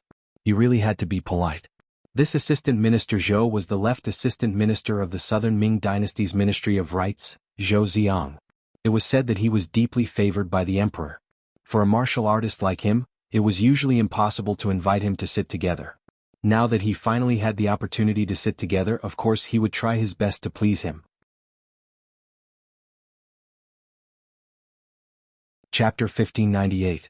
Not to mention Bai Kuan was also a criminal, who told him to be a subordinate of the three provinces' King Zhu Huiyun. The commoners didn't know, but how could he not know? The Southern Ming imperial court didn't have any impression of the three provinces' king. If it wasn't for the fact that they needed to use this barrier to block the five-star army, they would have already dealt with him. Now that Bugnam of Gojoseon and the three provinces' king were fighting, no matter who won or lost, the Southern Ming imperial court didn't need to make a move. This was a great thing. Taking advantage of this opportunity, Zhou Ziang suddenly appeared and represented Zhu Qizhen in recruiting Bai Kuan. Zhu Qizhen was the emperor of the Great Ming Dynasty, and Bai Kuan was just a martial artist. How could he not agree? How could he dare to disagree? This led to the scene where the two of them sat together. Now that everyone was seated together, Zhou Ziang was obviously the leader. Whatever he said, Bai Kuan obeyed. This was also a general's respect for the imperial power and his desire for power. Considering the Great Ming Dynasty's emphasis on literature and suppression of military power, military officials had never had a high social status. Many military officials even had to lower their heads to civil officials to ensure their position. They needed to find a backer. Bai Kuan simply treated Zhou Ziang as a backer and respected him. Speaking of which, Bai Kuan had only been a chiliarch in the past. It was only because Zhu Huixin had taken a liking to him that Bai Kuan had promoted him and given him the authority to command the entire Guangxi army. That was how he had gained his current reputation. Zhou Ziang looked down on such a rootless person from the bottom of his heart. If it wasn't for the fact that he still needed Bai Kuan, he wouldn't even look at him. However, Guangxi's position was very important now. It replaced the original Yunnan manor and became Bugnam of Gojoseon's border. This also caused Bai Kuan's status to rise, which was why Zhou Ziang lowered himself to come here. However, no matter what, the tradition of scholars looking down on martial artists was still there. As for Bai Kuan's flattery, Zhou Ziang thought that everything was normal. Zhou Ziang pretended to be very enthusiastic and said to Bai Kuan, "General Bai, this time the emperor is very optimistic about you." After knowing that General Bai has abandoned the dark side and joined the light side, he was very happy. He even handed over the military power of Guangxi to you. You can't let the emperor down. Yes. This general thanks His Majesty for his benevolence, but this lowly one knows that this was all because of Assistant Minister Zhou, so this lowly one is even more grateful. When you leave in a while, I have a small gift to send you off. Bai Kuan said humbly, as if giving Zhou Ziang a gift was a great job. Ah. Seeing how sensible Bai Kuan was, Zhou Ziang chuckled. General Bai is too polite. It would be impolite for this old man to refuse. In fact, we are all working for His Majesty, so it is only right that we work hard. Yes, it is only right that we work for His Majesty. Bai Kuan repeated these words. Oh, that's right. General Bai, I don't know if you've thought about it, but no matter who wins or loses this battle, there will be people coming to look for you very soon. I wonder how you will deal with them. Zhou Ziang joked as he brought the topic back to business. Bai Kuan was very clear that this was a test for him. He had asked himself this question before. At this moment he did not hesitate to answer. Is there even a need to ask? I, Bai Kuan, am a man of Southern Ming. Even if I die, I will be a ghost of southern Ming. Whether it is the 3 provincial kings or Bugnam of Gojoseon, they are nothing. If they dare to come, they will definitely hit a wall. Our Guangxi prefecture's 50,000 soldiers are not to be trifled with. Haha, good. General Bai is very bold. Come, let this assistant minister toast you with tea. This result was very pleasing to Zhou Xiang's ears. Naturally, his mood was very good. This general doesn't dare. This general is the one toasting you. Bai Kuan smiled, revealing a row of teeth as he raised the teacup in his hand. The two looked at each other and drank. After putting down the teacup, Zhou Xiang chuckled. Actually, things might not be that bad. Although Bugnam of Gojoseon is powerful, he has already entered Yunnan prefecture and is a turtle in a jar. Perhaps the 3 provincial kings have already taken him down. Furthermore, we still have Shiping King in Yunnan. You will keep an eye on that place. Nothing will happen. Even if someone wants to harm Guangxi, this assistant minister has already spoken to the Guangdong political commissioner, Yang Xian. When the time comes, the Guanghai Guard will send reinforcements. At that time, with the geographical advantage, no one will be able to gain any advantage. Yes, everything will be according to Sir Zhou's arrangements. Sir Zhou, this general is toasting you. Please have some tea. Bai Kuan nodded. He had the backing of the southern Ming dynasty, so he was not afraid of anyone coming to find trouble with him. If anyone came, he would use all his strength to kick them out. At that time, he would be able to obtain military merits. One wanted to curry favor while the other wanted to appease people. The atmosphere was getting better and better. About an hour later, Zhou Xiang left in satisfaction. Of course, before he left, someone had already handed him a 5,000 taels banknote. This made his smile even brighter. However, this brilliance did not last for long. After just one night, when Zhou Xiang woke up again, a servant placed the contents of the letter he had just received in front of him. When he read the contents, Zhou Xiang, who originally had a slight urge to pee, no longer had the urge to do so. He became extremely clear-headed.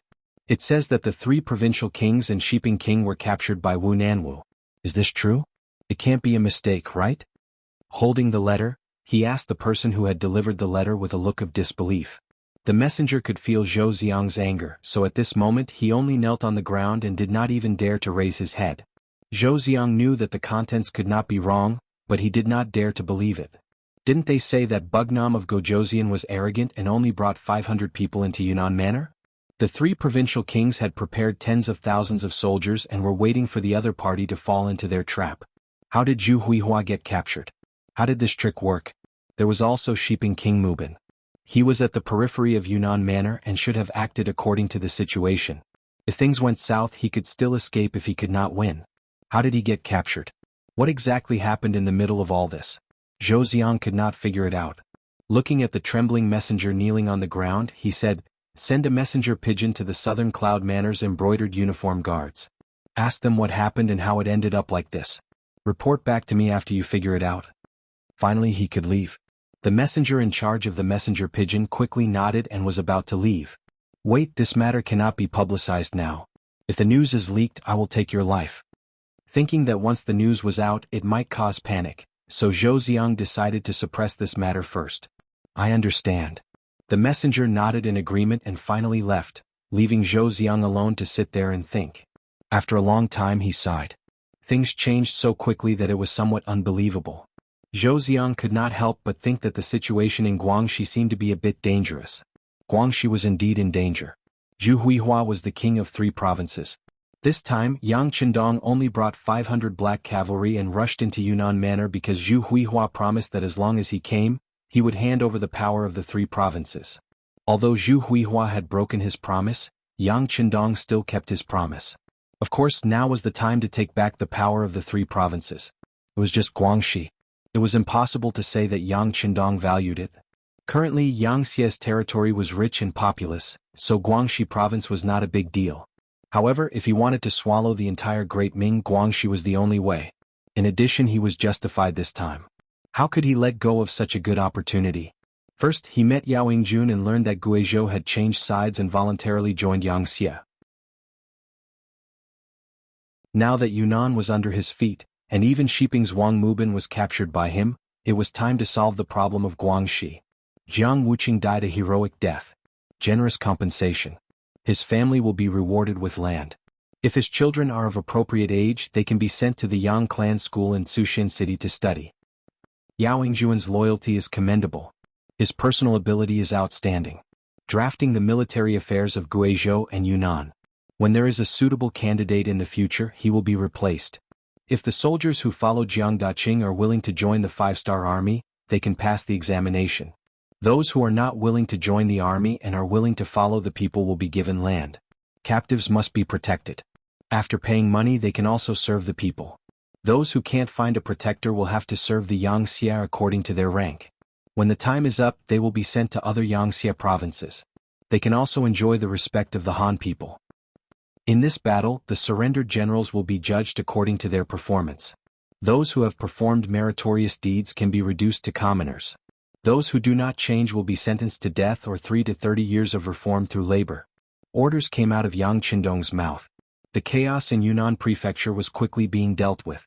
At the same time, the food and other necessities from the other provinces were quickly distributed to Yunnan and Guizhou. This was to ensure that the people here had clothes to wear, food to eat, money to earn, money to spend, and things to buy. After all, this was the land of the Han people. Yang Qindong gave the people here sufficient respect. Not only did he not force them to move, but he also redistributed land and property to ensure that everyone had land to farm and things to do. Of course, the policy of relocation still had to be announced. Although Yangxia's territory was large enough, the number of Han people was still too small. This caused the influence of the Han people to be unable to reach the level that Yang Qindong wanted.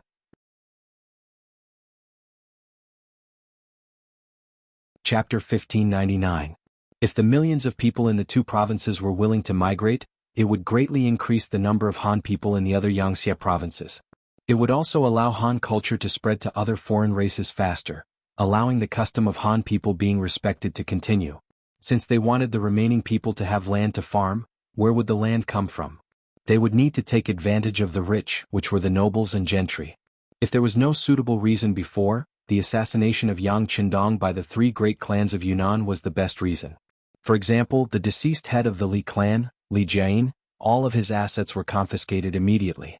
According to the statistics, Li Jiayin's family alone occupied thousands of hectares of fertile land, silver, and all kinds of goods and shops amounted to 12 million taels of silver.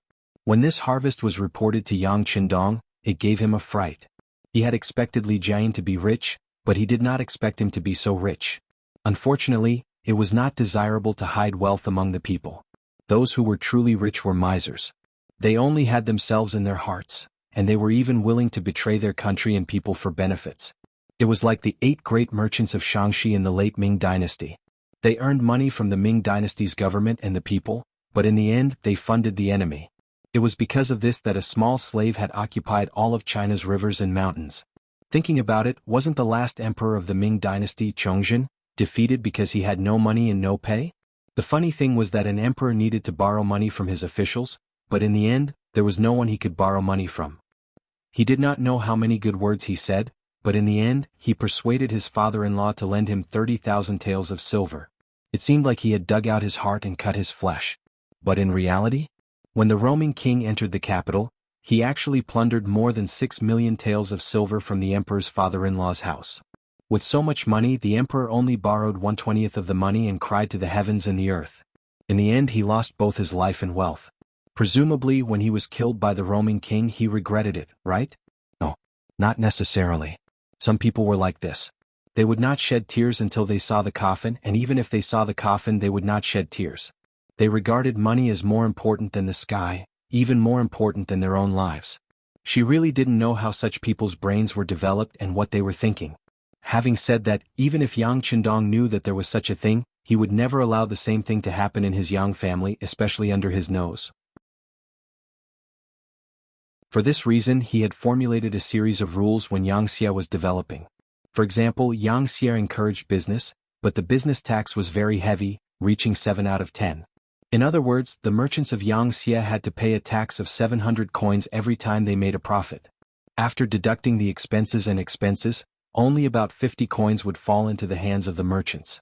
By doing this, not only did it prevent some merchants from rising up, but it also filled the Yangxia's treasury. Also, Yangxia merchants were not allowed to be officials, not even within the 5 blessings.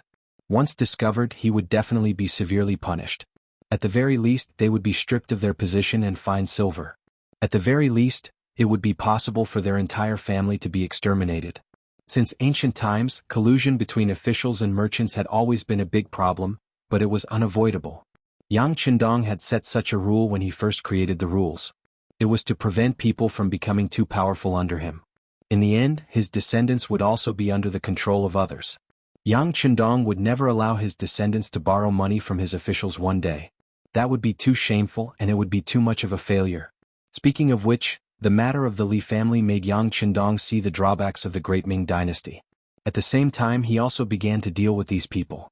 For this reason, he specially formulated some rules for these officials and villagers. For example, ordinary people had the right to choose whether or not to migrate or where to migrate to. However, these people did not have this right. Not only did they have to leave their homeland, but they also had to go to a place designated by Yangxia. Whether they liked it or not, they had to do so. Otherwise, the soldiers of the five-star army would teach them a lesson. Also, before migrating, they had to conduct an in-depth investigation. For example, what kind of person were they? Did they oppress the people? Did they have a murder case? If there was, then they would be punished according to how they should be punished. If they were involved in a criminal case, they would be sentenced according to how they should be sentenced. If they caused deep resentment, they would be beheaded. When this policy was announced, it really scared a lot of people. In particular, the two families, Qin Yingkang and Wang Shufu, were taken to the largest square in Yunnan Manor. A public denunciation meeting was held, allowing the people who had suffered from their sufferings to complain.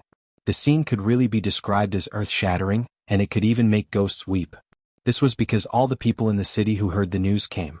The feeling of being able to see the usually high and mighty dignitaries bow their heads in front of them was really too good. The grievance meeting and the complaint meeting were held for a day. Later, it was confirmed that Qin Yingkang was guilty of the most heinous crimes. He colluded with the government to rob people of their land, occupied real estate, and even killed 56 people. When the evidence was presented one by one, Beta Persei announced on behalf of Yang Qindong that he would be executed on the spot, and his head would be chopped off in the square. As for the other members of the Qin family, they were also sentenced for their crimes. Some were beheaded, and some were sentenced to 3 to 30 years in prison. This really shocked a lot of people. When they saw that Bugnam of Gojoseon was serious, the people cheered while the dignitaries were pale. Those villagers who were usually good people were better off. At the very least, those who had a habit of deceiving the common people directly fainted. The people ran around to spread the news. They had taken revenge and they were finally the masters. The next day, it was Wang Shufu's Wang family's turn. In contrast, Wang Shufu was usually reasonable. At least he had not personally killed anyone. There were a few bastards in his family who were found to have been sentenced to a corresponding term after being found out. As for him, he was returned home without any charges. Only 90% of his family's property was confiscated, and he was allowed to take the remaining 10% and move to other provinces designated by Yangxia. This combination of punches was really just rewards and punishments. Seeing that the Wang family was fine, some people were relieved. At this point, the dignitaries that had troubled the Great Ming Dynasty for many years were easily dealt with by Yang Qindong. This was because Yang Qindong was ruthless enough. In addition, he was the founder and had the power that no one could restrict, so he dared to do this. If his son wanted to do this, it would be very difficult. However, once the news spread, it would inevitably lead to conflicts between the dignitaries and the dignitaries of other provinces. When Yao Yingjun told this to Yang Qindong, he chuckled and said, "It's fine. We didn't intend to reason with them anyway. As long as they enter my Yangxia, they will either follow my rules or seek their own deaths. There is no third choice. Don't worry, they know what to choose." Yang Qindong had this confidence. Facts also proved that in the Han territory occupied by the Yang family in the future, although the dignitaries and squires there offset each other in every way, in the end, they did not form a climate and threat. In the end, from opposition to compromise, and then to the habit of following. This proved that as long as one was ruthless, there was no problem that could not be solved. The most important thing was whether one dared to be ruthless and whether they could carry it out. After dealing with the matters of the Qin and Wang clans, Yang Qindong handed these trivial matters over to Yao Yingjun. Yao Yingjun had authority and an army.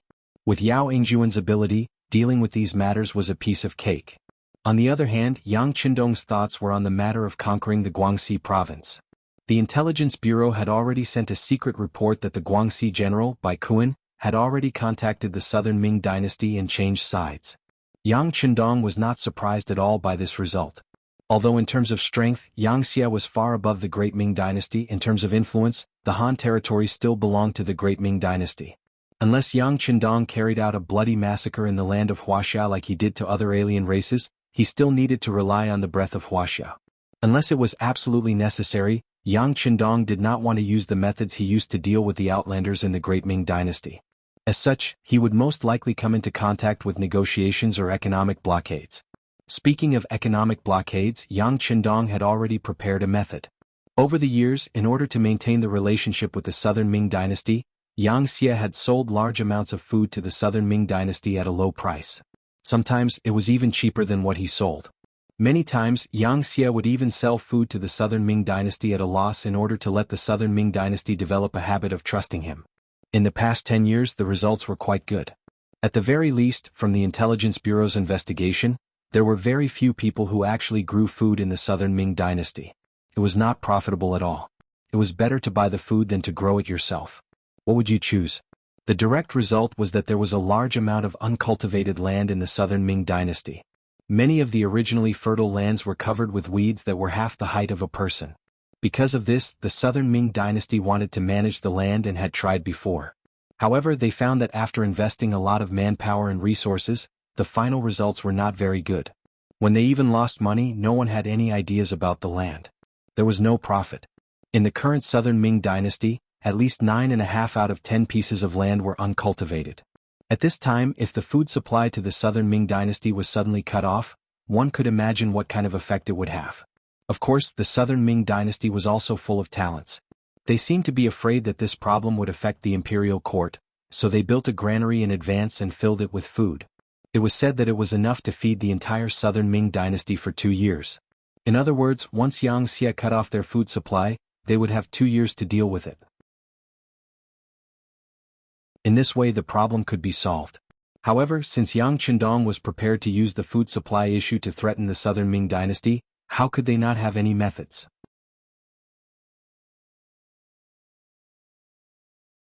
Chapter 1600. Was it a granary? Did they store a lot of food? Was it enough to last them for 2 years? Were they not afraid of Yang Xie's threats anymore? That was simple, just burn it. Speaking of which, what Yang Xie did not lack the least was food.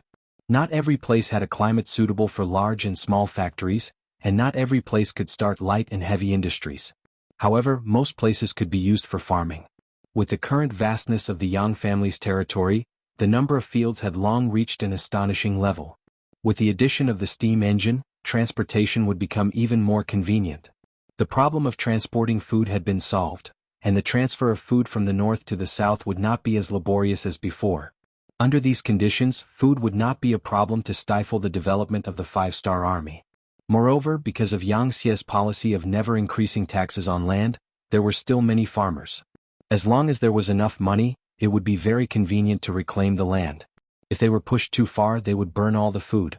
This was Yang Qindong's method of dealing with the southern Ming dynasty. Although it was a bit violent and direct, the results would be very good. Of course, this was the last resort. What he needed to do now was to negotiate. At the very least, he needed to make his stance clear. Just like how he appeared in Yunnan Manor with 500 black knights and dragon guards, wasn't such a risk also for the sake of righteousness and justice? Yang Qindong was also clear about taking back Guangxi. This was what the 3 provinces King Zhu Huixing had promised him. Now that he was sending troops to Guangxi, no one could say anything. Another 5 days had passed, and the situation in Yunnan Manor had stabilized again.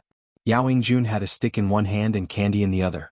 He had subdued those who opposed him, and even roped in a group of dignitaries and country gentry who supported him.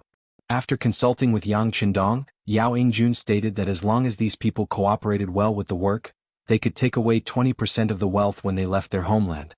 Seeing that the general trend was changing, more and more of the so-called local tyrants began to support Yao Yingjun and Yang Qindong's reform. Once the matters in Southern Cloud Prefecture were sorted out, all they needed to do was to copy the gourd and draw a ladle, and then extend it to other prefectures. Yunnan Manor no longer had any major problems. Various reinforcements had also entered Yunnan Manor during this period of time. It was time for Yang Qindong to consider the matter of invading Guangxi. Before he could make a move, and before he could think of which main force to bring, news came that the southern Ming Empire had already sent an envoy that was 10 miles away from the southern Cloud Prefecture. A messenger came to report that Bugnam of Gojoseon was to personally go out of the city to welcome the envoy. Yang Chendong was a little surprised that the southern Ming envoy had arrived first. In his opinion, now that he had won a great victory, the other party should be afraid and should be defending to the death. How could there be someone who had the courage to take the initiative to meet him? Yang Chendong ignored the fact that he had to go out of the city to welcome them. To exaggerate, with his current status, even if the southern Ming Emperor Zhu Qizhen came personally, he could say that he didn't want to welcome them. What could others do about it? Ba Daojiang, go take a look. Yang Chendong didn't send out Beta Persei. In his opinion, Ba Daojiang's level was enough to deal with a southern Ming envoy. Yes. Ba Daojiang, who received the order, immediately cupped his fists and agreed. Then he ordered 100 black cavalry and left the prince's mansion. Here, with the arrival of various reinforcements, Captain Chiu Vi also rushed to Southern Cloud Prefecture with 1,500 black cavalry and took over the security of the prince's mansion. Outside Southern Cloud Prefecture, Southern Ming Empire's left Assistant Minister of Rights, Zhou Ziong, was sitting in a soft sedan with his head raised. Although it was a soft sedan, the days of hurrying on the road had tormented him. This could be seen from his pale face. He was just a scholar. Usually, there were people to serve him when he wore clothes in the mansion. Now that he had to travel such a long distance, how could he not be tired? But now, all the tiredness had been put to the back of his mind. He was more concerned about whether the person he sent to act as the vanguard had entered Yunnan Manor, whether he had met Yang Chendong, and whether he had spoken of his request. The so-called letting Yang Chendong personally come out to welcome them was actually Zhou Ziang's idea. This time, Zhou Ziang was appointed by the imperial court to deal with the problem of the 3 provinces. But since it was an imperial order, how could he dare to disobey? That was why he wanted to test him. He wanted to see how much respect this Bugnam of Gojoseon had for the southern Ming Empire. This would determine his attitude. As a member of the civil officials group, Zhou Ziang had his own pride, but he was not stupid. He was very clear about what could be done and what could not be done. The process of waiting had always felt long. Zhou Ziang sat in the sedan and waited for 4 hours. But these were the hottest 4 hours of the day. He had been waiting since noon until now. He felt as if his whole body was about to be oiled. Zhou Ziang, whose throat was about to smoke from the sun, could not help but curse in his heart. He thought that Yang Chendong deliberately did this to express his sincerity. He had already traveled 5 miles. At this moment he was only 5 miles away from Southern Cloud Prefecture. With such a short distance, he did not believe that the welcoming team had not arrived after such a long time. There was only one possibility. Yang Chendong was deliberately basking in the sun. When he thought of this, Zhou Ziang's face turned ugly. He had a strong feeling that this mission would not be so easy to complete. It might even be impossible to complete.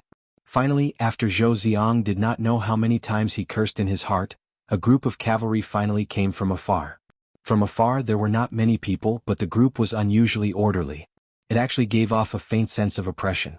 Zhou Ziang finally could not help but curse. This was indeed unbecoming of a scholar, but if it was anyone else, they would not be able to help but curse when they saw that the welcoming team was moving slower than a snail. Yes, the team from afar was indeed moving very slowly. Ba Daojiang, who was at the front, rode on a horse and deliberately slowed down. He had been by Yang Chendong's side for more than 10 years. Although he did not completely understand the 6th young master, he could sometimes understand the meaning behind his gaze. Since the southern Ming Empire's envoy was so arrogant, Ba Daojiang would make them uncomfortable. What, do you really think that our 6th young master is someone you can order around? Even if Zhu Qizhen was here, he would not dare to be so arrogant. Since that was the case, Ba Daojiang was naturally going to have some fun. He purposely slowed down his speed so that the emissary and the others could enjoy the scorching sun. This was just a small matter. He still had some big moves that he had yet to use. The team slowly moved forward and finally arrived in front of the envoy's team. At this moment, Zhou Ziang was no longer angry. Now he just wanted to enter the Southern Cloud Manor and have a good rest. What? Bugnam of Gojoseon did not come? Although he had already expected that Yang Chendong would not be in the welcoming team, as the envoy of the Southern Ming Empire, he still wanted to save face. Therefore he still pretended to ask this question. Bugnam of Gojoseon is busy with something important. Envoy, are you entering the city? Ba Daojiang did not explain much and replied with a very arrogant attitude.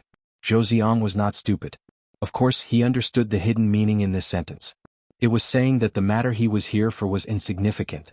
Thinking that he was the envoy of the Southern Ming Empire and did not need to lower himself to the level of a nameless person, he coldly snorted and pulled the curtain. Let's go. Enter this city. Enter this city. There were close to 1,000 people in the envoy team. They were also exposed to the scorching sun and had been impatient for a long time. Now that they could finally enter the city, their faces were filled with joy. They hurriedly agreed and raised their placards, struck their gongs and beat their drums. It seemed to be quite a show of force. Hee hee. Ba Daojiang sneered in his heart when he saw that the 1,000 people were still acting like this. Then he also turned his horse around. However, only those who were very close to him noticed that Ba Daojiang, who had turned his head, had a trace of a malicious smile on his face.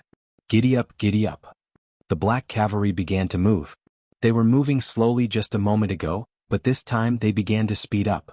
As the war horses galloped, the yellow sand on the official road flew up like a gust of wind and drifted towards the 1,000 people of the envoy team. The yellow sand that came out of nowhere hit the entourage of the envoys, causing them to cough violently and curse loudly. Why are you so slow? Hurry up, follow our team. After waiting for the yellow sand to fall to the ground, the 100 black cavalry suddenly galloped back. After Ba Daojiang greeted them, the war horses continued to gallop, causing the yellow sand to fly up again. Anyone who was not a fool could see that the other party was doing this intentionally. Think about it, how could they be faster than the light cavalry while carrying so many things while walking? As they went back and forth, many of the entourage of the envoy team were covered in sand. Some of them even had sand in their eyes. However, they were still carrying things in their hands and could not put them down. They could only endure it as they walked. Tears flowed down their cheeks uncontrollably. As if to show off his superb horsemanship, Ba Daojiang rode back again. The war horse raised its front hooves and kicked up a huge amount of sand. Then it suddenly landed, kicking up a huge amount of dust. Ba Daojiang was not the only one who did this. The 100 black cavalry behind him did the same. In this way, the Southern Ming officials in the envoy team looked as if they had crawled out of yellow mud. A casual shake could cause half a caddy of yellow sand to fall off. They looked as pathetic as they could.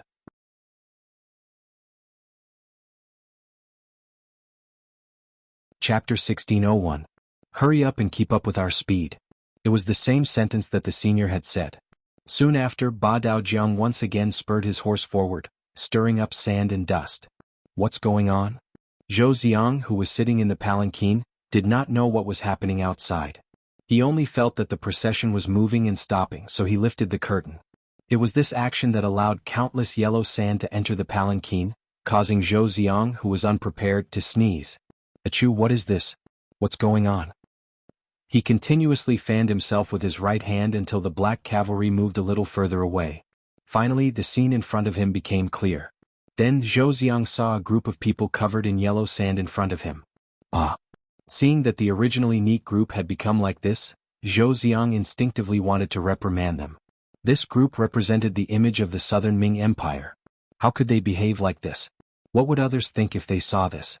However, as soon as he opened his mouth, a gust of sand hit his face and was sucked into his mouth. He immediately choked and shut his mouth. At this moment he only felt that his mouth was full of sand. How could he have the time to reprimand others? Let's go quickly. It was unknown who shouted first in the group, but the others only hesitated for a moment before increasing their speed. Since there was sand and dust everywhere, it was better to walk faster. This way they would suffer less. First they walked quickly. In the end they unknowingly started running. Even so, the sand and dust still hit their bodies. It could be said that they were in an extremely sorry state. At the east gate of Southern Cloud Manor, the commoners who had heard the news had already run over to watch. It seemed to be human nature to watch a show. When Yang Qindong entered the city, they came out to watch. Now that they knew that the group of envoys from the Southern Ming Empire had arrived, they also came out to watch. Speaking of which, although Southern Cloud Manor was the territory of the Southern Ming Empire and had always considered itself a citizen of the Southern Ming Empire, ever since Zhu Huichen was conferred the title of King of 3 provinces, they rarely heard any news about the Southern Ming Empire. Zhu Huichen wasn't a very capable person, but his ambition wasn't small. In order to change the views of the commoners, he forbade his subordinates from talking about the Southern Ming dynasty. Now that he was captured alive, this ban was naturally lifted. When these commoners found out that there was a show to watch, more and more people gathered. Hey, don't you guys think that the Southern Ming Imperial Court's envoy delegation is very impressive? A trusting commoner in the crowd asked. Of course. A young man who looked like a scholar said arrogantly. He had studied Confucianism for more than 10 years, and some of his ideas had long been deeply ingrained. Such a person yearned for the imperial examinations of the great Ming dynasty and dreamed that one day he would be nominated for the imperial examinations. If that happened, he would really be able to bring glory to his ancestors and become a person above others. The scholar proudly added, "How could you illiterate elders understand the might of the Southern Ming imperial court? Do you know the majesty of the emperor in the throne room? You should know that the great Ming dynasty values face the most. This time the great Ming dynasty has sent a diplomatic mission. Of course they will be very awe-inspiring. At that time you will definitely be surprised." Is that true? Will they be even more impressive than the black cavalry that Bugnam of Gojoseon brought into the city? A commoner in the crowd clearly didn't believe it and asked. Of course. Their might is not something that you can imagine. Although Bugnam of Gojoseon's guard of honor is not bad, compared to the Southern Ming imperial courts, it is still far from enough. The scholar was still full of arrogance, but he wasn't stupid. He didn't dare to say anything that was unfavorable to Yang Qindong. Speaking of which, these scholars who studied Confucianism didn't have a good impression of Yang Qindong. All of this was because if one wanted to become an official in the Yangtze imperial court, one needed to have true knowledge. It wasn't enough to just say a few words or write a beautiful essay. That would only work if he had the goods in his stomach. The best way was to apply for the Yangtze imperial court and wait for graduation before being allocated. For scholars who had studied Confucianism for more than 10 years, this method was no different from learning it all over again. Who knew how much time would be wasted? So how could they be interested in Yang Qindong? It was only because Yang Qindong was too powerful. He even killed 2 of the 3 great clans of Southern Cloud Prefecture. This battle formation really scared some people. They were unconvinced, but they didn't dare to say it out loud. When the commoners heard the scholar's words, they became even more curious. They wanted to see how impressive the so-called Southern Ming imperial court's envoy was. After seeing it, they could boast to their friends and relatives. Inside the city gate, the number of commoners increased. After some of the scholars' exaggeration, everyone's curiosity towards the envoys grew. Some people even began to imagine how heroic and domineering the so-called Southern Ming imperial court's envoy would be. "They're here, they're here." A person with good eyesight in the crowd shouted loudly. This seemed to be an order from the general. With this shout, everyone's attention was drawn to the city gate. Then, under everyone's gaze, the 100 black cavalry took the lead and moved out. Wow. A group of black cavalry, indeed impressive. Bullshit. Just as someone opened his mouth, he was immediately criticized by others. Open your eyes and take a look. That's Bugnam of Gojoseon's black cavalry. They must have gone out of the city to welcome the envoy. After this explanation, the person who shouted previously had an awkward expression. Fortunately, at this moment, another person spoke. "Look, the Southern Ming imperial court's envoy is here." They. That person really couldn't continue talking about how they were. Because the domineering and awe-inspiring Southern Ming imperial court didn't appear. Instead, a group of people with dusty faces and disheveled clothes suddenly appeared. It was as if they had lost a battle and had no formation. Following behind the black cavalry was indeed the Southern Ming imperial court's envoy. Originally they were still very dignified. But first they were baptized by dust and sand. Then they ran for a while. Each of them was covered in sweat. Some people couldn't take it anymore and simply unbuttoned their clothes. Only then did they feel cooler. Because of this, from afar they didn't look like an envoy at all. On the contrary, they were in an extremely sorry state. To put it bluntly, they weren't much better than the fleeing commoners. This is the awe-inspiring and domineering Southern Ming imperial court's envoy? In the crowd, there were commoners who couldn't help but ask. That's right, I can't see how impressive they are. They aren't much better than us commoners. That's right. That's right, who was the one who said that the Southern Ming imperial court's envoy represents the face of the Southern Ming imperial court and is very mighty? The commoners were all talking one after another. At this moment, the scholars in the crowd had already lowered their heads with a look of shame. If there was a crack in the ground right now, they would have directly burrowed into it. The commoners were stunned. It was obvious that the appearance of the Southern Ming imperial court's envoy this time was very unsuccessful. It could even be described as a failure. Zhou Xiang, who was in the sedan, wasn't much better. He had just spat out the dust in his mouth, but there was still sand floating on his face. It could be said that he was in an extremely sorry state. He also knew that now that they had entered the city, according to his previous intention, the procession had to stop. Then he would get down from the sedan and give a speech. In order to gain everyone's support, he had already obtained the imperial decree, and that was to announce that the scholars from Yunnan and Guizhou could go to Nanjing City at any time to take the exam. Because of Zhu Huihua, they would even receive a certain amount of preferential treatment. Zhou Xiang believed that once these words were spoken, he would quickly obtain the support of these scholars. As a result, Yang Qindong's position in the Southern Cloud Manor would be greatly shaken. At that time he wouldn't be in the mood to think about solving the problem of Guangxi, and that would be the best time for him to negotiate. But all of this was disrupted by Ba Daojiang's welcoming ceremony. Right now he absolutely couldn't get down from the sedan. Otherwise, wouldn't it be a disgrace? With no intention of getting down from the sedan, the envoy group quickly followed behind the 100 black cavalry. The other members of the envoy group also lowered their heads as much as they could. Clearly they also knew that their current image was not good and it was best not to see people. Ba Daojiang rode on his horse and looked at the reactions of the commoners and the envoy group. He nodded in satisfaction. Then he took the lead and led Zhou Xiang to the relay station in the city. In order to accommodate the 1,000 people of the envoy group, the surrounding courtyards of the relay station were cleared. It was enough to accommodate them. Seeing that many 5-star army soldiers were leaving the clean courtyards, Ba Daojiang cupped his hands and said to Zhou Xiang, "This is the relay station. You must be tired from the long journey, so rest for now. Right, the security in the city isn't too good right now, so it's best if you don't go out. Otherwise, if something happens, no one will be responsible." Ah. After saying this, without waiting for Zhou Xiang to ask anything, Ba Daojiang spurred his horse and led the black cavalry into the distance. Zhou Xiang opened his mouth, but in the end, he had no choice but to swallow the words he wanted to say back into his stomach. Originally, Zhou Xiang wanted to ask when he would be able to see Bugnam of Gojoseon, but after thinking about it, since he was already here, why would he be afraid of not being able to see Bugnam of Gojoseon? Thus he decided to take a good rest first. The most important thing was to wash up properly. Speaking of which, his body was currently covered in sand and dust, which was very uncomfortable. After leaving the relay station, Ba Daojiang returned to the 3 provinces' king's mansion and reported to Yang Qindong. "And you did well. Have the other matters been arranged?" Yang Qindong had already heard about Ba Daojiang's actions. When he thought of the southern Ming Kingdom's envoy group's disheveled appearance, he couldn't help but feel a burst of laughter. "Young master, everything has been arranged. Some of the veterans disguised as commoners are strolling outside the relay station. As long as these people dare to come out, they will definitely be taught a lesson." Ba Daojiang chuckled. Those veterans were masters who killed without batting an eyelid. If the southern Ming Kingdom's envoy group really didn't listen, then a few people would really die.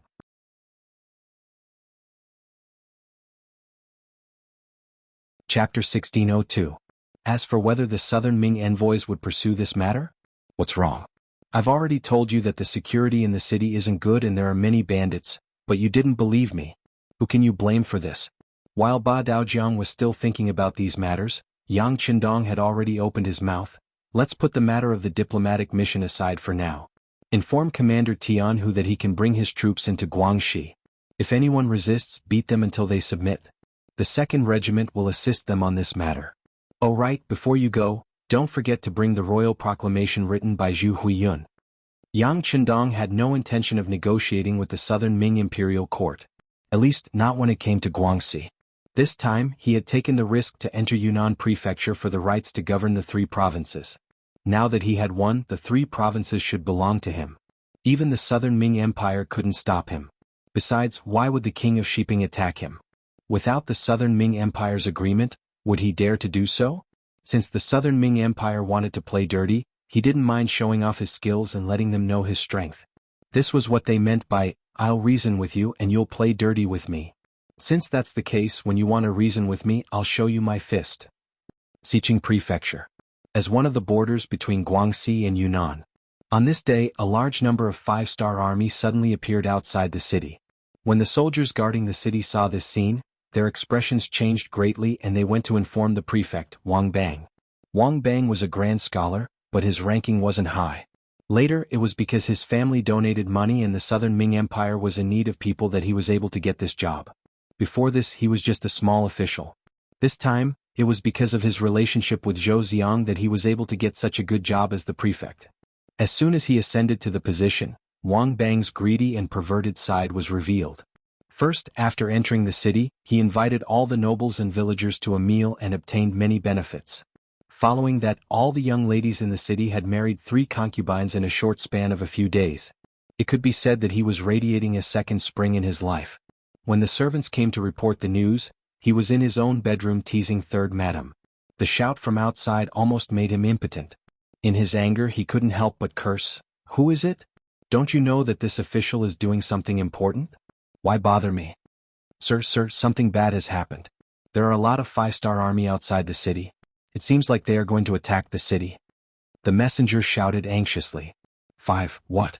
The room was silent for a moment, followed by the sound of clothes being put on.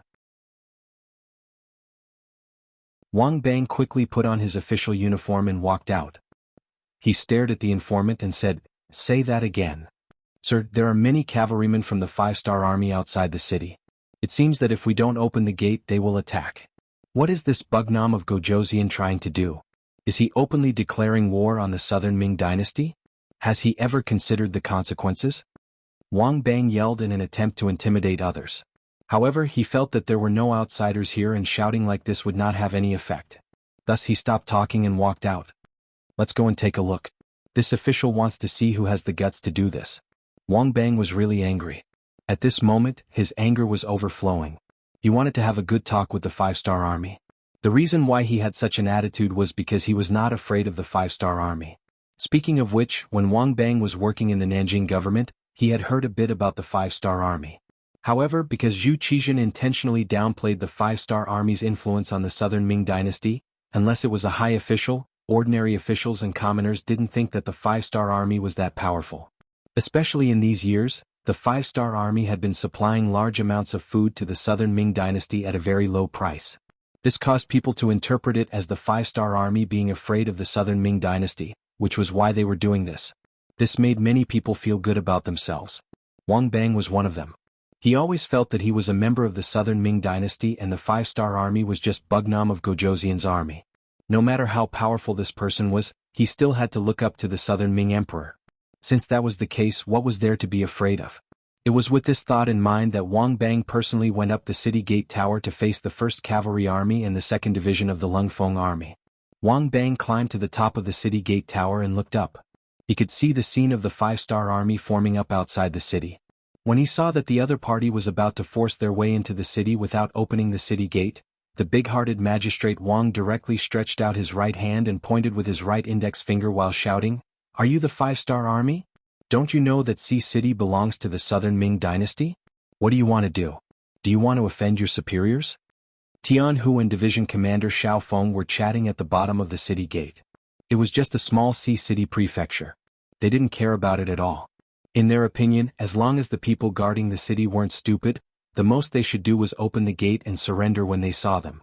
In the past, when they faced other ferocious foreign races, didn't such things happen often?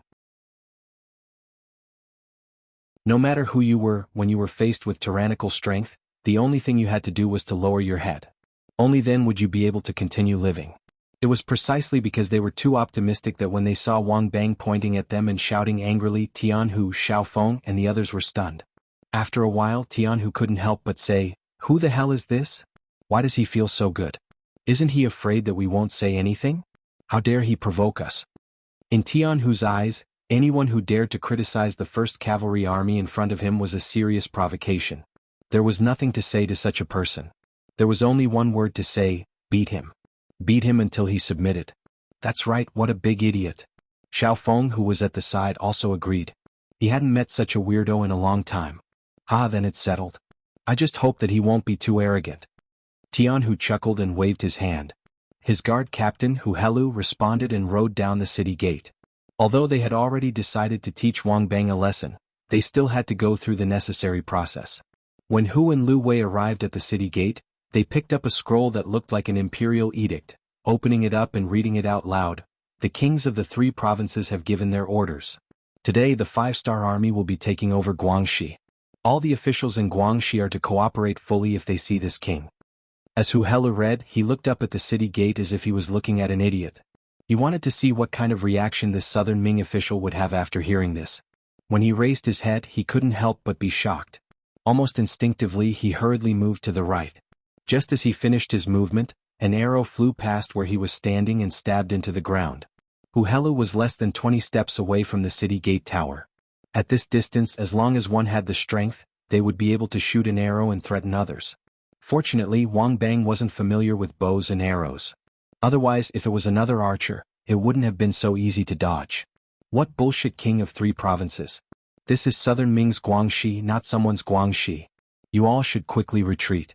Otherwise, if we meet with weapons and lose your life, you can't blame anyone. Wang Bang shot an arrow. Although it didn't hit his opponent, it still gave Hu Helu a fright. The southern Ming soldiers on the city gate tower laughed heartily. When Wang Bang heard the laughter, he became very spirited. When he spoke, his righteous words were filled with righteousness. Damn, they actually made the first move. Now there's nothing to say. Tian, who also saw Wang Bang's appearance when he shot the arrow. After seeing that Hu Helu was fine, he let out a sigh of relief and then laughed loudly. Originally, he thought that if he made the first move, wouldn't it be bad if word got out? Now that the other party made the first move, there was nothing wrong with what he did. There's nothing to say. How about this, Commander Tian, you call them back first? The cannons don't have eyes. Don't accidentally hurt our own people. At this moment, Xiaofeng's eyes were also wide open. When he looked carefully, there was only excitement. Originally, he thought that if the defending general was tactful, they wouldn't be of any use. However, he didn't expect to meet such a strong person in the first city. How could he be polite? He would just blast them. Commander Hu, come back. Commander Lin, mount the field cannons and aim at them. Blast them. After the 2 orders were given, Hu Helu turned his horse around and returned. The 5-star army also had cannons pushed forward from the rear. On the city gate tower of Sea City, when he saw Hu Helu retreating without saying anything, Wang Bang looked up to the sky and laughed. He said to the soldiers beside him, "Did you see that? They're scared. Some people are like this. If you don't show them some power, they won't know how many eyes you have." Yes, the prefectural magistrate is right. The prefectural magistrate is mighty. Ha ha ha. When he heard this, Wang Bang's face lit up with excitement. At this moment, it was as if he was possessed by the god of war. He even thought that if his actions were to spread to the southern Ming dynasty, he would definitely be rewarded. He laughed to himself and thought about his beautiful future. Suddenly, someone beside him said, "My lord, look. What are they doing?" Following the direction of the finger, 10 field cannons were pushed out and pushed to the front line. The west gate of Sea City was also within the range of the cannons. There was a saying that the truth of the great Ming dynasty was born from everyone's bickering and bragging in the imperial court. The truth of the world was always within the range of the cannons.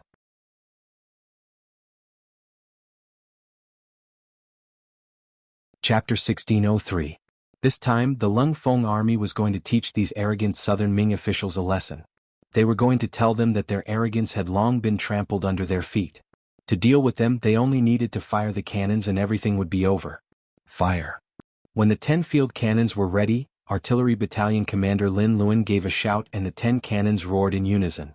Beams of light flashed and drew a beautiful arc in the air before landing on the city wall of Sea City opposite. At this moment, Wang Bang was still standing there with his hands on his waist and an arrogant look on his face. His sense of superiority made him not believe that the 5-star army would dare to fire at him. He was an official of the southern Ming dynasty and was considered a direct descendant of the emperor. He was not someone that Bugnam of Gojoseon, who was forced to be conferred the title, could compare to. Not to mention, the one who came this time was not Bugnam of Gojoseon, but a general that he had never heard of before. "Do you have a lot of cavalry?" So what? Were the grassland cavalry strong or not? Weren't they still defeated by the great Ming dynasty? Now that he had a strong city in his hands, he did not believe that these boorish soldiers would dare to do anything to him. The more he did not believe, the more arrogant he became. Wang Bang had already thought about it. He wanted to use this opportunity to prove himself. He wanted to tell the world that not only was he greedy, he was also a very courageous person. As long as the imperial court was willing to put him in an important position, the 5-star army would definitely be defeated in front of him. He would become the nemesis of the 5-star army. The more he thought about it, the more he thought about it. He even thought about how the southern Ming emperor would reward him after this battle. Would he be transferred back to Nanjing? After all, there were too many rich people there. That was the place where he should display his talents. It was not like Sea City where there were too few rich people. He had not even used his full strength yet, but he had already plundered 50 to 60% of the rich people. It was not a challenge at all. He still had a smile on his face as he thought about the beautiful future. At this moment, the cannonball whistled through the air. In Wang Bang's eyes, he could even clearly see a beam of light flying straight towards him. With a smile on his face, the cannons bombarded the city gate tower. This became the last pose and expression Wang Bang maintained before he died. This was because one of the cannonballs had unfortunately landed about 4 steps in front of him, and the powerful force had directly sent him flying. In midair, Wang Bang's body began to disintegrate, so much so that not even a complete corpse could be found. The bombardment began. Just the first round of cannon fire had sent Wang Bang flying. At the same time, the South Ming army's pride and arrogance had been destroyed. A few minutes ago, no one thought that the 5-star army would really open fire. Even if the field cannons were pushed out, they still thought that the other party was just trying to scare them. Moreover, even if the cannons were to be fired, they had the advantage of the city walls, and their safety would be guaranteed for a short period of time. They were the army of the southern Ming dynasty. Although they used to follow the king of 3 provinces, Zhu Huichen, there were still many soldiers who had seen the world. They had seen the so-called red barbarian cannons that were loaded with live ammunition before. Other than looking quite scary, their power was only so. It was impossible for them to destroy the city walls with a single wave of attacks. As long as they were given time, they would be able to defend the city and send reinforcements. With the support of the southern Ming dynasty, as long as reinforcements continuously arrived, the 5-star army would definitely be defeated. It was because they had underestimated the 5-star army's cannons that they did not know that the power of the cannons was not something that real cannons could compare to. This caused them to walk further and further down the wrong path. When the cannonballs landed on the city gate tower, their power began to explode. Not only did they create a deep hole in the city wall, but the people within a dozen steps were either killed or injured. Only then did the southern Ming army feel fear. However, it was too late now. The 10 cannonballs were only the first wave of probing attacks. After adjusting the coordinates, more and more cannonballs were fired at the city gate tower. Immediately there were cries of ghosts and howls of wolves. Blood and limbs flew everywhere, flying past the heads of the terrified southern Ming soldiers. Their courage had been broken, Wang Bang had died, and their backbone was gone. Right now, the city gate tower of Sea City was in chaos. Under the bombardment of cannonballs, there seemed to be no place that was safe. Everyone was fleeing in all directions. Often when one went east, others would go west. However, in the end, they were all in the relatively limited area below the city gate tower. In the chaos, the generals could not find the soldiers and the soldiers could not find the generals. Even if they wanted to resist, it would be futile. It was during this chaos that the 2 cannons lowered their muzzles and began to fire at the west gate of Sea City. At this moment, Tian, who had told Division Commander Xiao Feng to organize the world's first cavalry army and prepare to charge. Not only that, behind the world's first cavalry army, Meng 2nd Division and Meng 3rd Division were also prepared to enter and clean up the battlefield. This time, in order to intimidate the southern Ming, Yang Qindong had sent out 3 armies and 1 division. It could be said that he had made ample preparations.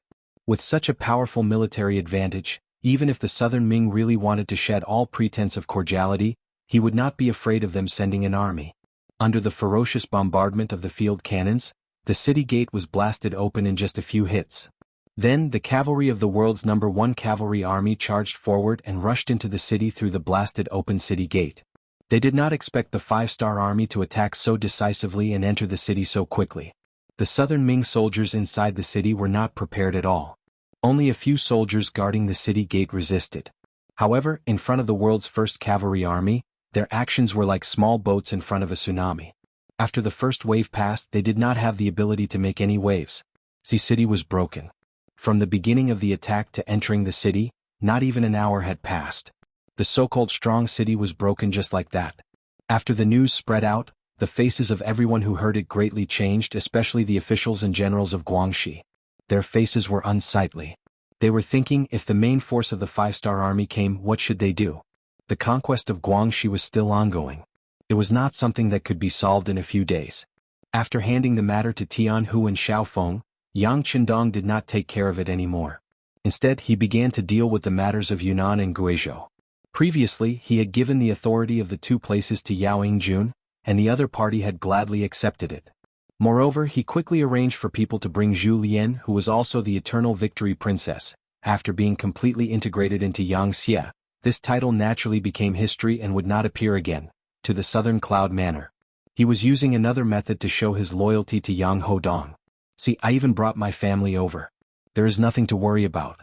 The sixth young master can also completely trust me. Regarding Yao Yingjuan's actions, Yang Qindong was naturally satisfied. It was because of this that he decided to stay for a while and properly train the other party to see if this person was suitable. After all, Yao Yingjun had always been doing intelligence work. Although he later led troops, he did not make too much of a name. Just like this, Yang Qindong stayed and helped Yao Yingjun come up with plans. Yang Qindong adopted a three-step policy. First, he sent out the new army and the Russian division, a total of nearly 100,000 people, to attack the remnants of Yunnan and Guizhou. This included some mountain bandits who were usually kings of the mountains.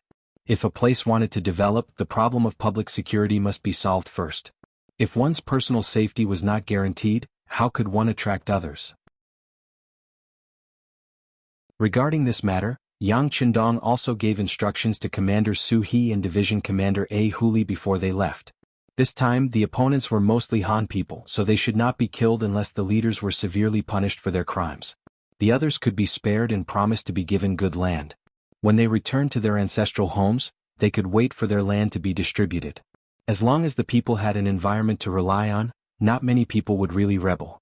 After all, those who rebelled could be beheaded at any time. The purpose of the rebellion was to survive. Even if they could live a good life as an ordinary citizen outside, why would they take such risks and risk their lives? Remember, you can't be careless. Especially pay attention to Mu Kong. As a native of Yunnan and the eldest son of the king of Shiping, his whereabouts are unknown. No one knows what he will do. This time, no matter who it is, capturing Mu Tsong will be a great achievement. After Yang Qindong gave a few more instructions, he sent the two generals out of the manor and let them do as they pleased. The second step of the 3 steps was to seize the time to distribute the land. Borrowing the leftover prestige of Yunnan's 3 great families being dealt with, the new Yang faction officials who were transferred over from Crimson City all began to get busy. After coming to the 3 provinces' king manors to receive their appointment letters, they rushed to various towns and county capitals. In order to stabilize the local people, the first thing to do was to provide them with a better living environment. Only then would they crowd around you. Some of your decisions and policies would be faster and more powerful. In order to prevent collusion between officials and merchants, a large number of Yangxia's reporters were also arranged. Using the words Yang Qindong said to the dispatched officials, their actions would be watched. If anyone was found to be in trouble or tarnishing the image of Yangxia in the eyes of the people, they would be dealt with severely. Not only him, but those who recommended him as an official and other descendants of the 5 blessings would also be affected.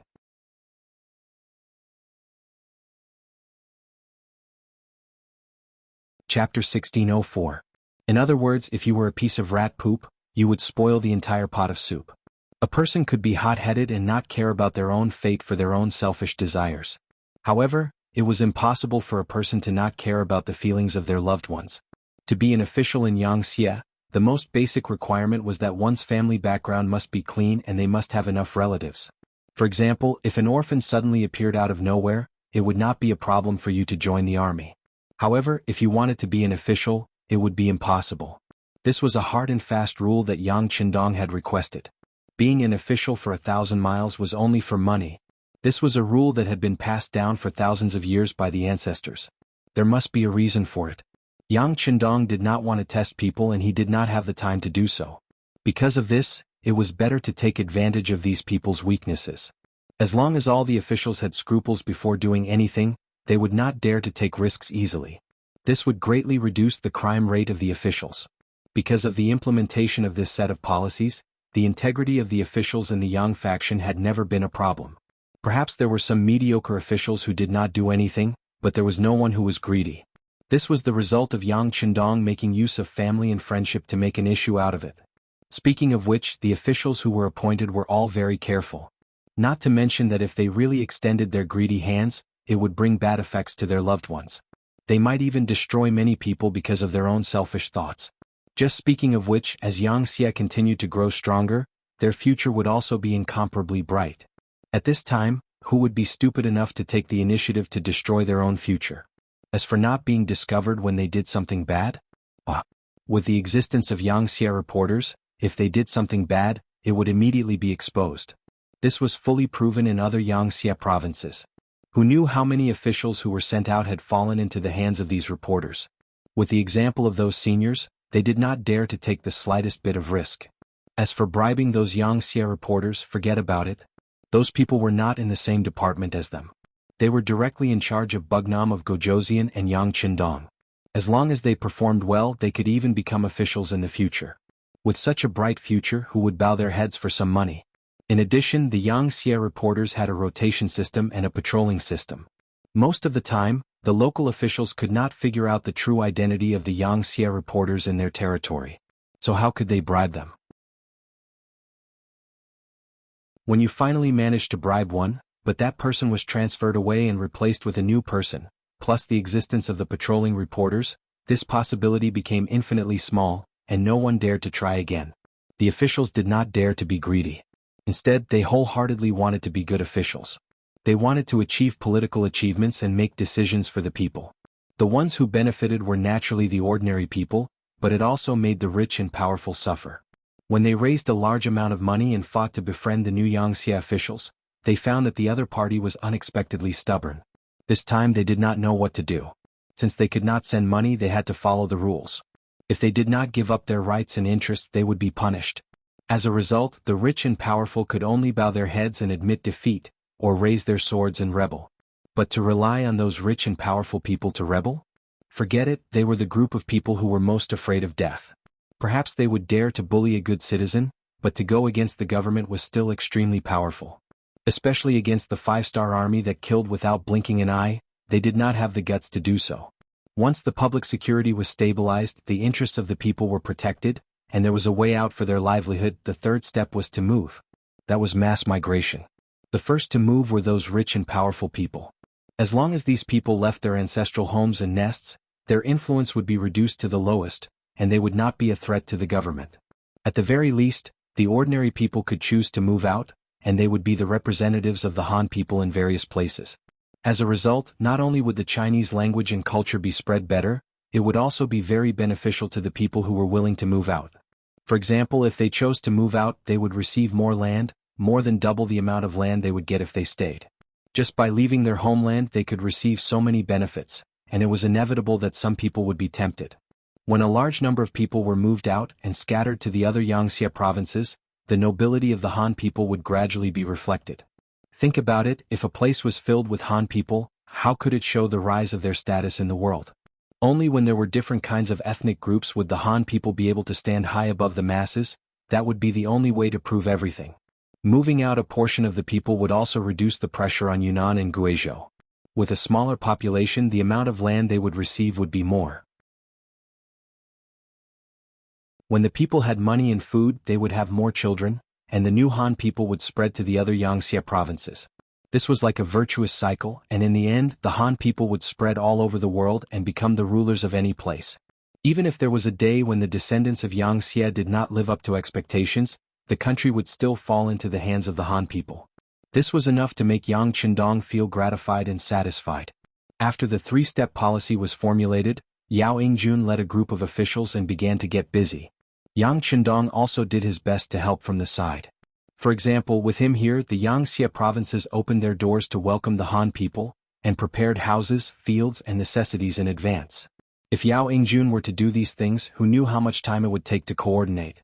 Yang Qindong was very busy, and in contrast, Zhou Xiang was very idle.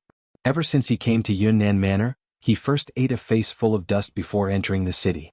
When he entered the city and entered the relay station, he cleaned up and wanted to see Bugnam of Gojoseon and Yang Qindong. He had been waiting for an answer. Zhou Xiang was someone that Yang Qindong wanted to meet, but not now. He wanted to wait until the situation in Guangxi was under control. However, Zhou Xiang did not know that. He was trapped in the relay station every day, and did not know anything about the outside world. Right now he was thinking about how to meet Yang Qindong. In his view, the longer some things were delayed, the more disadvantageous it would be for him. At the very least, if the problem was not solved for a long time, how would the court look at him? How would Emperor Ingzong look at him? Would they say that he was too incompetent? At this moment he was in the tiger's den, but Zhou Xiang was still thinking about the emperor's opinion of him. He was thinking about his own official career. It had to be said that he was really obsessed with being an official. In fact, Zhou Xiang was just a representative of the Southern Ming Dynasty's civil officials. The Southern Ming Dynasty's civil officials had the same name, but they cared more about benefits. The higher one's position was, the more famous one would be, and the more benefits one could obtain. This made countless people think of ways to climb up the ranks. Sometimes, in order to attract the attention of others or the emperor, they would even do things that would leave others dumbfounded.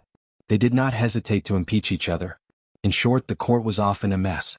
If they wanted to do something good, they would have to face all kinds of resistance and trouble. There was a saying in the future, being an official is good, wearing leather shoes and a watch. However, compared to the officials of the Great Ming Dynasty, the difference was still too far. For example, as long as a scholar passed the county examination, it was proof that they had entered a privileged society. They did not have to pay taxes, and they also had the right to not kneel when they saw an official. If they were more powerful and passed the county examination, then they would have the power to own a large amount of land and servants. All kinds of privileges would constantly come to them. Moreover, they did not have to pay taxes to the country. Over time, when the number of people in this group increased, they would own nearly half of the world's wealth with a few people. At that time, it would be easier said than done for the country to become rich and powerful. If they wanted to reform, then they would have to face the attacks of these people. It would be impossible not to fail. Zhou Xiang was one of them. He was one of the people who obtained benefits. However, his heart was bigger than those people. His goal was to continue to climb up. In order to achieve this goal, he had to first meet Yang Qindong. In order to achieve this goal, he first gave money to the Yangxie staff at the relay station. Unfortunately, there were clear rules. These staff did not dare to accept money. Did they not want to live? Bribery was not an option. Zhou Xiang sent people out of the relay station to take the initiative to look for clues about Bugnam of Gojosian. He wanted to see the real person through his own efforts. However, he had forgotten Ba Daojiang's warning. When the people of the diplomatic mission walked out of the relay station, they were quickly beaten up by the hooligans who looked at them. They walked back with bruises all over their faces. Because of this matter, Zhou Xiang vented his anger on the staff of the relay station. However, the result was that the current Yunnan manor was not peaceful. He had already told them not to go out casually, but they did not listen. Who could they blame? If not even one person could leave, how could they talk about meeting Yang Qindong? Zhou Xiang sighed. He had no choice but to wait bitterly. Zhou Xiang had no choice. He did not know what had happened in Guangxi. However, in Nanjing Manor, the capital of the Southern Ming Dynasty, the news had already spread. Because of this, the ministers were stirred up into a pot of porridge. The Five-Star Army and the Three Provinces Army had started a war. When they heard this news, the Southern Ming Dynasty still had the mood of watching a good show. In many people's hearts, this was simply a fight between two tigers. They only needed to sit on the mountain and watch the tigers fight. If the time was right, they would make a move to seize the benefits that belonged to them. The development of the matter was as they had expected. The Three Provinces Army was indeed in chaos. What made them feel even more incredulous was that Bugnam of Gojosian Yang Qindong actually believed the words of the Three Provinces King Zhu Huifu and only brought 500 people into Yunnan Manor.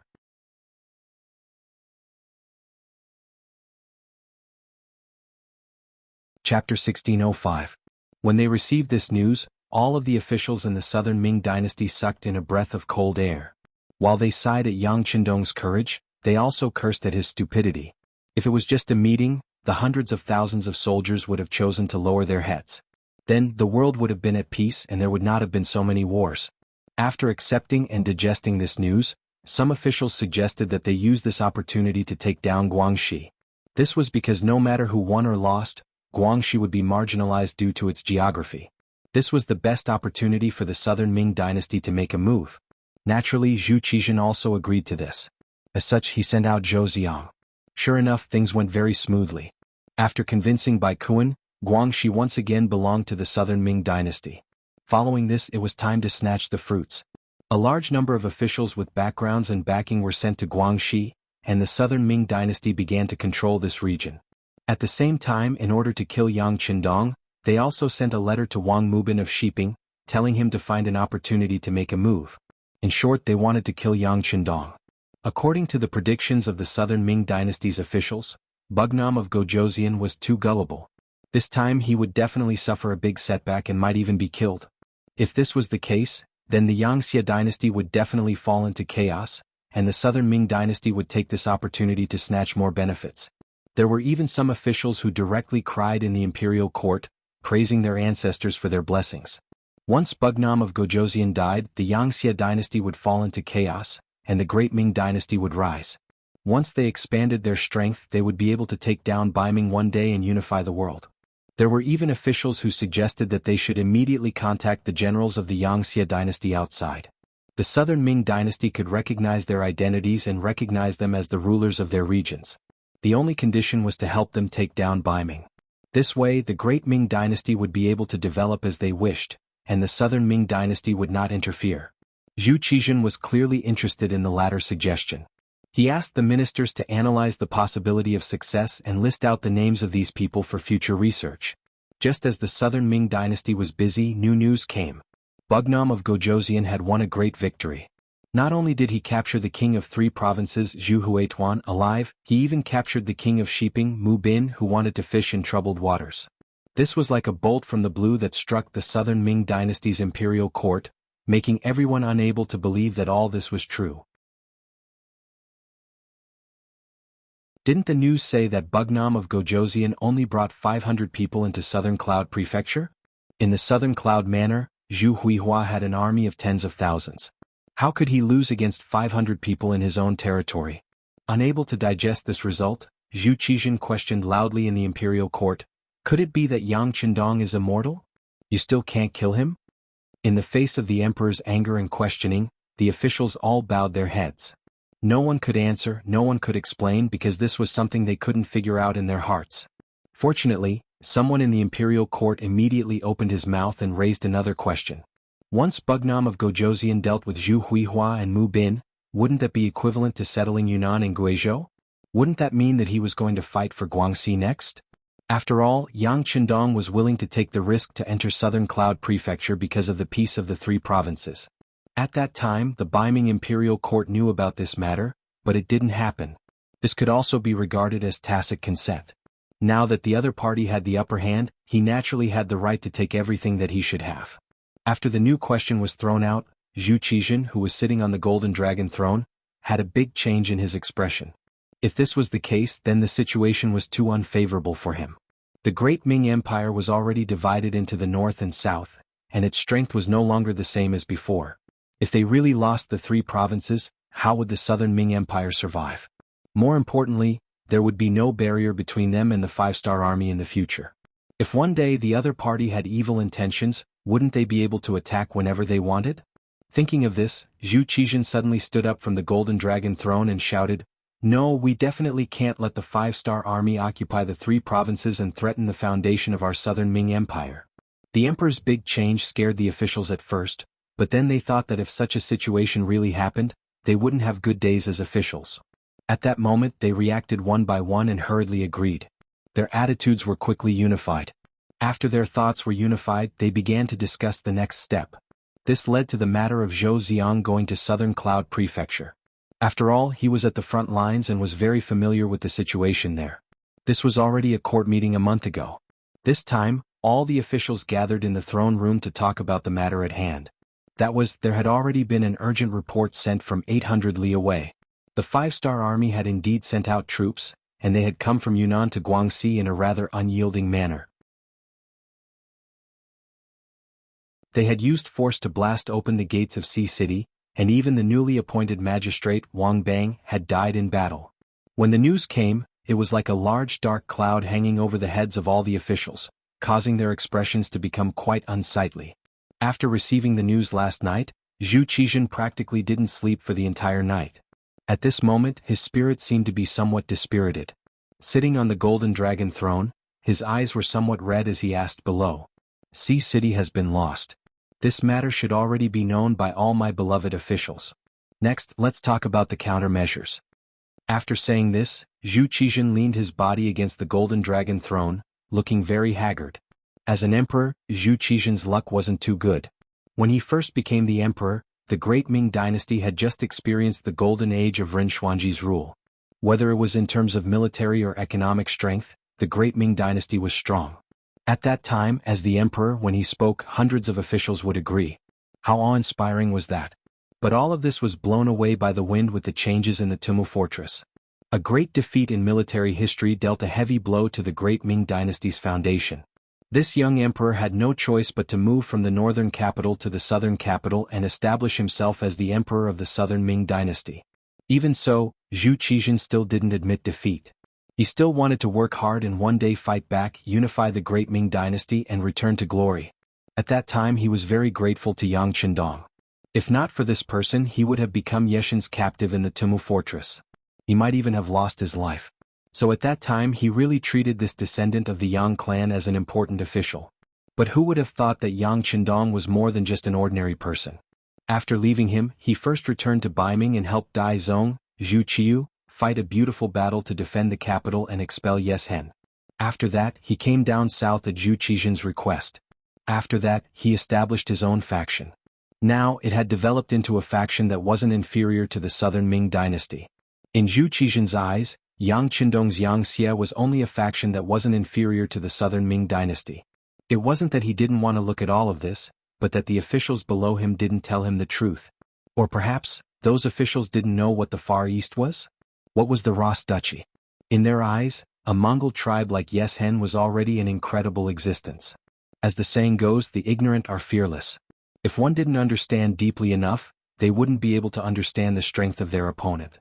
But now, after the five-star army took down Yunnan and Guizhou, they sent troops to Guangxi. They even dared to openly oppose the southern Ming dynasty. Only then did Zhu Qizhan feel the pressure. He clearly understood that the appetite of this Bugnam of Gojosian that he personally conferred was huge. The ass decides the head. Since he was the emperor of the southern Ming dynasty, he definitely wouldn't allow anyone to threaten him. This time he gathered all of the officials so that they could come up with a plan for him. Most of the officials had already received the news last night. Even if they received the news a little slower, they still knew the whole story before the morning court. Other than cursing Yang Qindong's audacity in their hearts, they were also thinking of a way to solve the problem. However, the actions of the five-star army were truly unexpected. How could it be solved so easily? Now that the emperor asked this question, the officials couldn't think of a good way to deal with it. They could only shut their mouths. After all, this wasn't the time to fight for credit. If they said something wrong, they would incur the emperor's wrath. When the emperor asked for a plan, all of the officials became mute. Zhu Qizhan was naturally displeased. He slowly straightened his body and his face was even uglier than before. What's wrong? You all usually consider yourselves as virtuous officials, comparing yourselves to Guanzhong and Yue. Now that I need you all, why aren't you speaking? Facing the emperor's question, the officials lowered their heads even more. They all tucked their tails between their legs and acted as if they were invisible. When Zhu Qizhan saw the reactions of the officials, he was very disappointed. If possible, he really wanted to replace all of these ministers. However, if he really did that, he was afraid that the political power of the southern Ming dynasty would really be unstable. After all, the great Ming dynasty emphasized that the emperor and the scholar officials ruled the country together. Zhu Qizhan took a deep breath and forcefully suppressed the anger in his heart. He decided to call them out. Since no one took the initiative to answer, he could only ask them one by one and force them to think of a solution. Since it was the emperor who asked, he naturally wouldn't choose those insignificant officials. Zhu Qizhan's gaze looked at the people standing at the front of the hall. The first person he called out was the Minister of War, Kuang Yi. After all, this involved war and the Ministry of War had a lot of say. Beloved official Kuang, what do you think of this matter? How should we solve it? Kuang Yi wasn't young and could boast of being one of the old officials. For the sake of the stability of the southern Ming dynasty, he had racked his brains and exhausted his body and mind. He had visited almost all of the southern Ming dynasty's military stations at least once. He had even visited some places several times. He was definitely worthy of this title.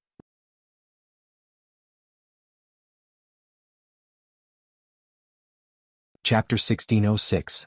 It was precisely because he understood the military strength of the southern Ming Empire very well that he stood up against King Shiping when the three provincial kings invited King Wu Nan to join Yunnan Manor. He even asked the emperor to issue an imperial edict stating that the three provinces had been the land of the southern Ming Empire since ancient times and no one had the right to make decisions about it. Unfortunately, no one listened to his suggestion at that time. Because of this, there were many people who secretly laughed at his courage. As the Minister of War of the Southern Ming, he should be very courageous. How could he achieve great things if he was so careful? Not only the ordinary officials, even Zhu Qizhen didn't agree with this decision. In his opinion, this was a chance to kill Yang Qindong. If he issued an edict, what would he do if Yang Qindong didn't go to Yunnan Manor? Wouldn't he be helping his opponent? However, he never thought that Zhu Huiyun was so incompetent and Mu Bin was such a waste. They actually allowed Yang Qindong to succeed. As a result, the relationship between the Southern Ming and the Five-Star Army was so tense that they had to use weapons. If he knew this would happen, it would be great if Zhu Qizhen listened to Kuang Ye's words. At least that way Yang Qindong would lose an excuse to go to war with the Southern Ming. This way the righteousness would be on his side. If Yang Qindong still dared to send troops, he could use the excuse of punishing the thief to announce to the world and lead everyone to attack Bugnam of Gojoseon. But now, the righteousness was in the other party's hands. Now that the other party sent troops, it became a righteous move. This made Zhu Qizhen very difficult. Only then did he want to ask Kuang Yi, the Minister of War, if he had a better idea. When his name was called, Kuang Yi, who originally didn't want to speak, could only hold his board and walk out of the line. He lowered his head and said, "Emperor, in this official's opinion, the Five-Star Army now holds the righteousness. If we fight with them over Guangxi, it is unreasonable." Unreasonable? The entire Southern Ming is my world. Doesn't Guangxi belong to the Southern Ming? How is it unreasonable? Although he knew that Kuang Yi was speaking the truth, his words still caused Zhu Qizhen to be quite dissatisfied. Exactly. All lands under the heavens belong to the Emperor, all lands by the Emperor's shores belong to the Emperor. His Majesty is only taking back Guangxi's administrative authority. How could it be unreasonable? Your Excellency, is your buttocks crooked? The Minister of Works, Wei Luo, took the initiative to stand up and criticize Kuang Yi. In the past, the Southern Ming Dynasty's Minister of Works was Jiang Yuan. However, this person had once harmed Yang Qindong's 7th Madam, Su Manor's family. After the order was given, the members of the Security Bureau hidden in the Southern Ming Dynasty gathered evidence of corruption and made their move. They announced it to the world and caused Zhu Qizhen to be shaken. In the end, they were killed and their family members were exiled. After avenging the 7th Madam, Wei Luo took over the position. Ever since he took over the position, he had been living a life of suffocation. There was no other reason other than his lack of experience. In addition, the Ministry of Works had not built much over the years and had spent a lot of money, but most of the firearms produced were not up to standard. Because of this matter, the Minister of War, Kuang Yi, had complained to him many times. Now that he finally had a chance to use this opportunity, how could he give up on it? After hearing Wei Luo's words, Kuang Yi did not say anything. Instead, he shook his head and bowed to Zhu Qizhen before returning to his original position. He would not lower himself to the same level as Wei Luo. Wei Luo had relied on flattery and gifts to obtain the position of Minister of Works. In reality, he did not have any ability at all. It was precisely because there were too many people like him who did not care about politics that the Southern Ming Dynasty had not improved much over the years. Kuang Yi did not say anything, but his attitude was clearly expressed. Zhu Qizhen thought to himself, "Are we really going to give up on Guangxi?" With this thought, he could not help but shake his head. Then his gaze fell on the Minister of Revenue, Wang Zhua. As the Minister of Revenue, he was in charge of money. Wherever the Southern Ming Dynasty needed money, he would not be able to do so. Zhu Qizhen naturally would not ask about small matters. Now that he had asked, it proved that the money used was not small. It had to be said that over the years, the Southern Ming Dynasty's Ministry of Revenue still had some savings. Not to mention other things, just the amount of money obtained from selling those people to Yangshi was enough to fill up the national treasury for a time. It was because of this that the Southern Ming Dynasty's army continued to expand over the years, reaching an astonishing number of 2.5 million soldiers. After being called by the Emperor, Wang Zhua stood up with a board in his hand. Reporting to the Emperor, the Ministry of Revenue has some savings. In an emergency, we can mobilize 15 million taels. Good, transfer the money, transfer the troops, and transfer the provisions. Finally hearing this good news, Zhu Qizhen immediately became spirited. His voice also became louder. This meant that war was about to begin. When the other officials heard this, their faces all changed. Everyone knew that once the war machine was activated, the money would be spent like water. As long as the operation was good, there was a great chance of getting money. Some people couldn't help but blush when they thought of the benefits they could earn. However, there were some people who thought even further. Were they about to start a war with the five-star army? If they really fought, what were their chances of winning? If they won, then everything would be fine. However, what if they lost? It wouldn't be wrong to say that this was a kingdom war. If that was the case, then there was no way out if they lost. Many people unconsciously thought of the Battle of Timu Castle. At that time, the great Ming dynasty was almost destroyed because of a war. At that time, Zhu Qizhen was leading the army. An army of over 200,000 soldiers could not even defeat 60,000 soldiers. Only a few years had passed. Now that they had to fight with the five-star army, what were their chances of winning? Zhu Qizhen, who was sitting on the dragon throne, saw the changes in the officials' faces. He couldn't help but sigh in his heart. How could he ever walk out from the shadow of that battle? If it was possible, why would he be willing to fight? It was just that the situation was like this. He couldn't just watch the five-star army occupy 3 provinces and continue to advance to devour the southern Ming dynasty. If that was the case, then it would be better to fight. Naturally, when Zhu Qizhen asked about the money, it didn't mean that he was prepared for war. He was just preparing for a rainy day. As long as there was a slight possibility, he still didn't want a war to happen. My beloved officials, there is no need to panic. We are just making some preparations in advance. If Bugnam of Gojoseon is tactful and only occupies 3 provinces, then this war won't happen. In order to calm the officials, Zhu Qizhen spoke his thoughts. Whether it was the Great Ming Dynasty or the Song Dynasty, they all had a very common characteristic. They emphasized culture and suppressed martial arts. They liked to be ostriches. They buried their heads deep and only cared about their own lives. They only cared about the peaceful songs and dances in front of them. In their eyes, other than themselves, everyone else was barbaric. Everyone else was uncivilized and didn't know how to be polite. For example, fighting and killing was one of the signs of uncivilized behavior. As long as they could live a peaceful life, why would they care if other people were living in an abyss of suffering? This couldn't be said to be the mentality of all the officials, but the majority of them thought this way. Now that they heard Zhu Qizhen's words, everyone agreed.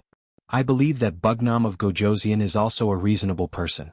After obtaining 3 provinces, he should be satisfied. This war won't happen. Your Majesty is wise. Your Majesty is wise. A group of officials reacted and scrambled to speak.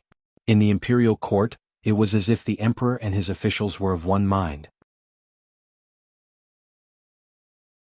In this imperial court meeting, they decided to give up 3 provinces as the price to enter into peace talks with Bugnam of Gojoseon. Of course, the Ministry of Revenue and Ministry of War also began to prepare for war. After all, if the five-star army took an inch and wanted a mile, then there was no way out. They could only fight. Zhu Qizhen was obviously not very satisfied with this result, so he left with a gloomy face. The most unlucky one was the Minister of Rights, Xie Chong. He was elected by the officials to be in charge of negotiating with Wu Nan. When he thought of left Assistant Minister Zhou Ziong going to 3 provinces and now no one knew whether he was alive or dead, he felt that the road ahead was a little bleak. The officials left one by one. Some shook their heads and sighed, while others had gloomy faces. However, there was one person who seemed to have a lot on his mind. After he walked out of the main hall, he didn't go to his office. Instead, he went straight to the eastern district of Nanjing's capital. He felt that he should discuss with that person what happened in the imperial court today. Previously, Bugnam of Gojoseon was trapped in Yunnan Manor because of this person's idea. Perhaps he had a better way to let Yang Qindong enter the capital alone. He looked around and didn't find anyone paying attention to him. He couldn't help but quicken his pace. If there was any progress in the work of the embroidered uniform guard in these years, the biggest credit would be to the person he was going to meet. In order to persuade this person to work for him, he didn't know how much effort he had put in and how many years of planning. Finally, it was time for him to reap the rewards. If this person was discovered at this moment, then he would become the biggest sinner of the embroidered uniform guard. Chao Jixiang, after Zhu Qizhen arrived at Nanjing's capital and became the South Emperor, publicly rebelled from Baiming. He was currently the factory manager of the embroidered uniform guard. In the entire group of eunuchs, his position was second only to the eunuch Chen Xingbao. Chao Jixiang, who was never willing to bow down to others, used the position of the embroidered uniform guard to do a lot of work. For example, even eunuch Chen didn't know the inside story of the Yangxia traitor that he instigated. Other than him, only the Emperor Zhu Qizhen knew. This was a little different from history, but it didn't deviate from the original. Zhu Qizhen was a person who liked to spoil eunuchs. The first one was Wang Zhen, who almost lost his life in the wooden castle.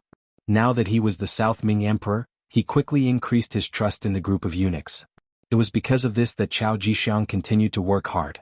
In his opinion, as a eunuch, only when he reached Wang Zhen's position would he not have lived in vain.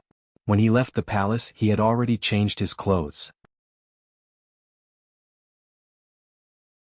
Walking in the crowd, he looked like an ordinary person, turning and turning as he rushed to the East District. When it was about dark, he returned to the palace and secretly met with Zhu Qizhen. As for what he said after meeting the emperor, even the head of the eunuchs, Qian Sengbao, didn't know.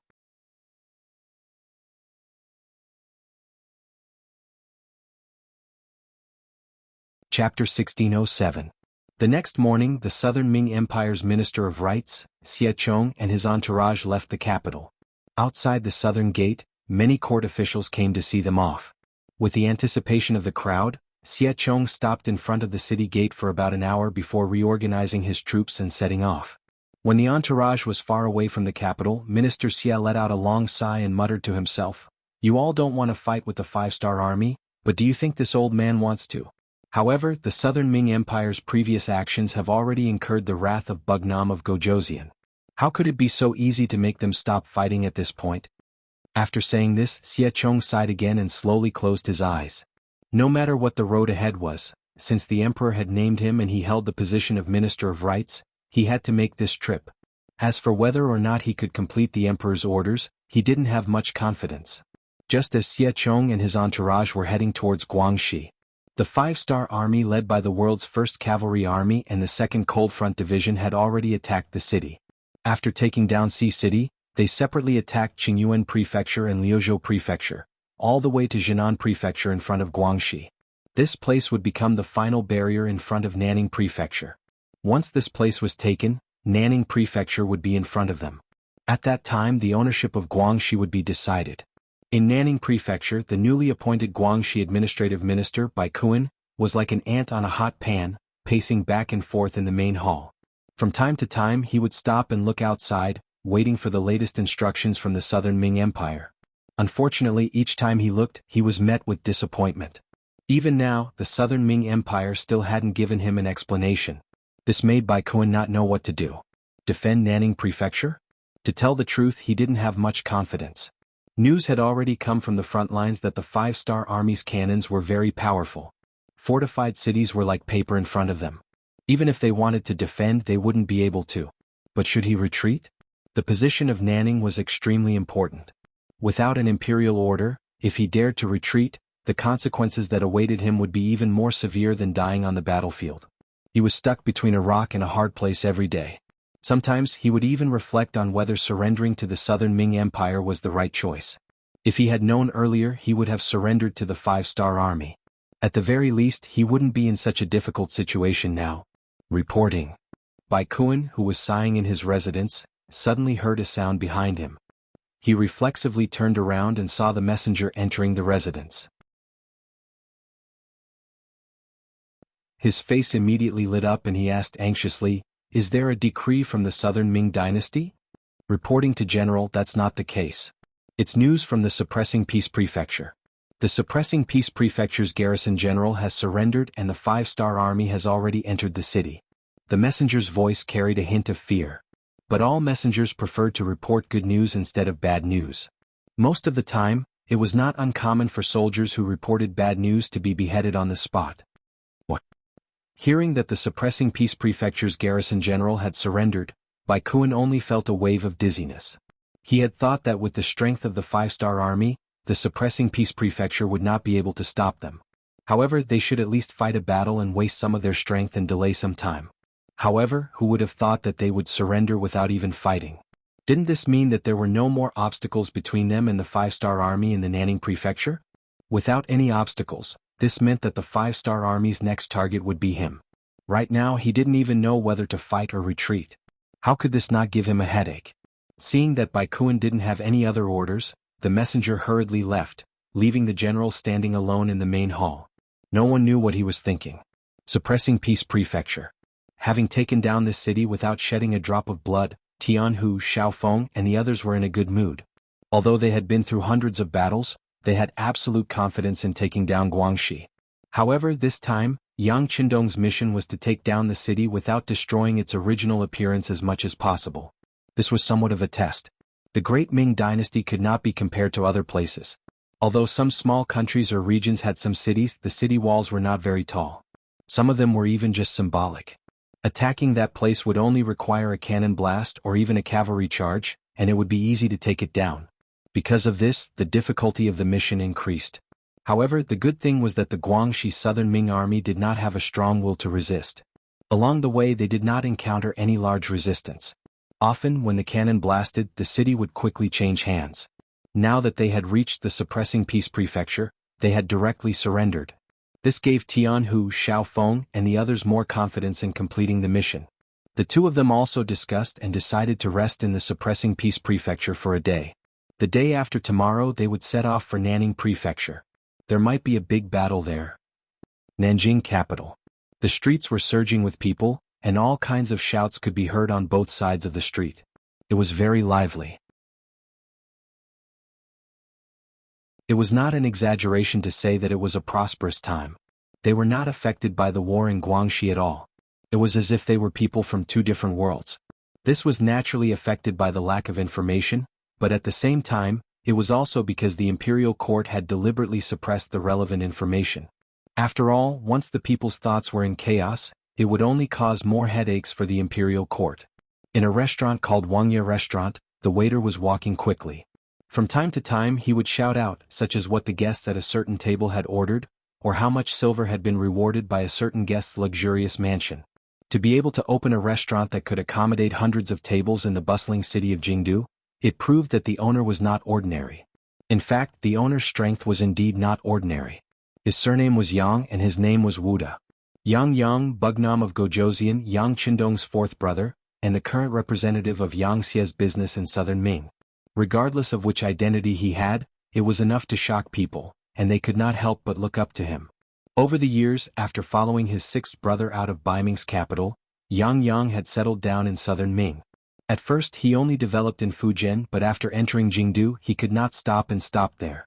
Yang, who held the power to decide the trade with Yang Xie and had a large amount of goods, had always been someone that southern Ming merchants wanted to curry favor with. Often, in order to obtain more goods, these merchants would rack their brains to think of ways to curry favor with Yang. As time passed, Yang could not help but feel a sense of complacency. Today one of southern Ming's biggest merchants, Lu Yuan, was inviting Yang to a banquet at Wangkuju. The Lu family had been doing business for generations, and although they were not as rich as a country, they were not far from it. As the leader of southern Ming's merchants, Lu Yuan had always had his eyes on the top of his head. It was extremely difficult for ordinary merchants to meet him. But now he was actually standing at the entrance of Wangkuju, as if he was waiting for someone. Those who knew Lu Yuan couldn't help but be shocked. They wondered what kind of person could make the Lu family's clan head bow down to someone else. Could it be that it was a high official in the imperial court? Regardless of whether it was Baiming or southern Ming, there was one thing in common, and that was that the status of merchants was extremely low. This was especially so in front of scholars and officials. This was a reflection of the development of social status, so it was no wonder that people would think this way. However, when a merchant's business reached a certain scale, it was inevitable that they would come into contact with some people in the imperial court. This was especially so for someone like Lu Yuan. Even if he was greeting a high official in the imperial court, he would at least be an assistant minister. Only a third-rank official or above would be able to make him act like this. Just as many diners were thinking about who the guest was, Yang appeared. He was accompanied by two people who looked like servants. He held a folding fan in his hand as he appeared at the entrance of Wangkuju. "Master Yang, you're finally here." As soon as he saw Yang appear, the originally arrogant Lu Yuan hurriedly went forward to greet him. He was like a dog that had seen its master, constantly wagging his tail. When the diners saw that it was Yang who had arrived, they immediately understood. That's right, Yang had such qualifications. Just based on the fact that he was Wu Nanwang's fourth brother, based on the fact that he held the right to purchase Yang's items, it was normal for Lu Yuan to lower his stance like this. Considering that the Wuxia restaurant was Yang's private property, most of the people who asked Yang for help would choose to treat them to a meal here. So, everything was normal. Facing Lu Yuan's lowering of his head, Yang only nodded reservedly. He was already used to this kind of thing. To put it bluntly, Yang Yang's existence was the god of wealth for merchants. Often, whoever his goods were slightly more inclined to, that person would be able to earn a lot more. In comparison, being a little more respectful was nothing. "Brother Lu, let's go," Yang Yang said with a smile. Even though Lu Yuan was more than 10 years older than him, and was the host of the banquet, Yang Yang still went up first. But Yang Yang still took the lead and walked up to the 4th floor of Wuxia restaurant, which was also the place where he ate. There was only one private room on the entire 4th floor. From there, one could see a small part of Nanjing City in the distance. "Please, please." Lu Yuan did not show the slightest bit of dissatisfaction when Yang Yang went up first. On the contrary, he bent his waist like a lackey and extended his hands to make an inviting gesture. Yang Yang walked in front and Lu Yuan followed behind. They went straight to the 4th floor. Along the way, many diners hurriedly stood up to greet them. To these guests who were willing to patronize his restaurant, Yang Yang gave them face with a smile. It was considered a greeting. Lu Yuan brought 2 servants and Yang Yang brought 2 servants.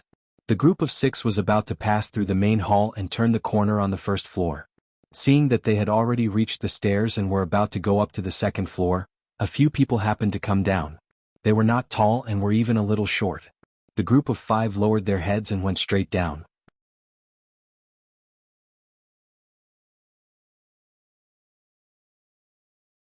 Chapter 1608. Suddenly there were 5 people in front of them. One of the servants who came with Yang Yang instinctively walked to the front and put on a defensive posture. His main task was to protect the safety of the 4th master. He absolutely couldn't allow any accidental discovery. Yang Yang only frowned at the servant's rush and didn't say anything. He didn't think that there would be anyone who would harm him in his own restaurant. Moreover, he came to this banquet on a whim. Not many people knew about it in advance. Just as Yang Yang frowned, before his eyebrows could completely relax, a sword light suddenly flashed. The servant's body was already soaked in blood. Soon after, a line of blood spurted out from his neck, and the blood splattered about a foot high. The red blood was reflected in Yang Xi's eyes. "Ah!" Yang Yang screamed and his body retreated as if out of instinct. Another figure also rushed out with this shout. He leaped in front of Yang Yang and used his body to block the 2nd sword attack. Once again blood spurted out. The remaining servants' clothes were also stained with blood. The opponent's movements were too fast. Although the 2 servants who followed him immediately rushed out and lost their lives, they still couldn't block the opponent's 3rd sword attack. Moreover, the sword light flashed and directly slashed in front of Yang Yang's neck. The folding fan in his hand blocked in front of his chest. Several gusts of wind flew out and rushed towards the incoming assassin. This was one of Yang Yang's life-saving methods, the power of the folding fan. This wasn't an ordinary folding fan. It was a folding fan with hidden mechanisms. It could shoot out dozens of steel needles at the same time. If the distance was too close, these steel needles could penetrate the body and kill the assassin. The steel needles moved and flew through the air, piercing into the assassin who was completely unprepared. Immediately, the assassin's body trembled. Next, white foam came out of his mouth. Then, with a plop, he fell down between the stairs. And all of this happened in the blink of an eye. After a short period of time, Lu Yuan finally reacted and shouted, "Save him!" Then he rushed towards Yang Yang. The folding fan in his hand was his last life-saving weapon. Now that he had used it, Yang Yang had no other way out. Lu Yuan was about to pounce on him and out of instinct he wanted to turn around and elbow him. But Lu Yuan's voice rang out, "4th Master, nothing must happen to you. Nothing must happen to you." After saying that, Lu Yuan exerted force and pressed Yang Yang under his body. It was also at this moment that a sword intent slashed down and struck him in the back. Under the powerful force, a trace of blood seeped out of the corner of Lu Yuan's mouth. Lu Yuan was using his life to protect Yang Yang. It turned out that in such a short period of time, the 2 attendants brought by Lu Yuan were also killed by the assassin. If Lu Yuan had not used his life to block the sword, the one who would have been injured would have been Yang Yang himself. None of the assassinations were effective, and the most likely attack was blocked by Lu Yuan's life. The 5 assassins became angry. They were all ninjas and the best among the ninjas. Assassination was as simple as drinking water and eating in their eyes. But now, under the surprise attack, they didn't succeed. They couldn't help but feel a little anxious.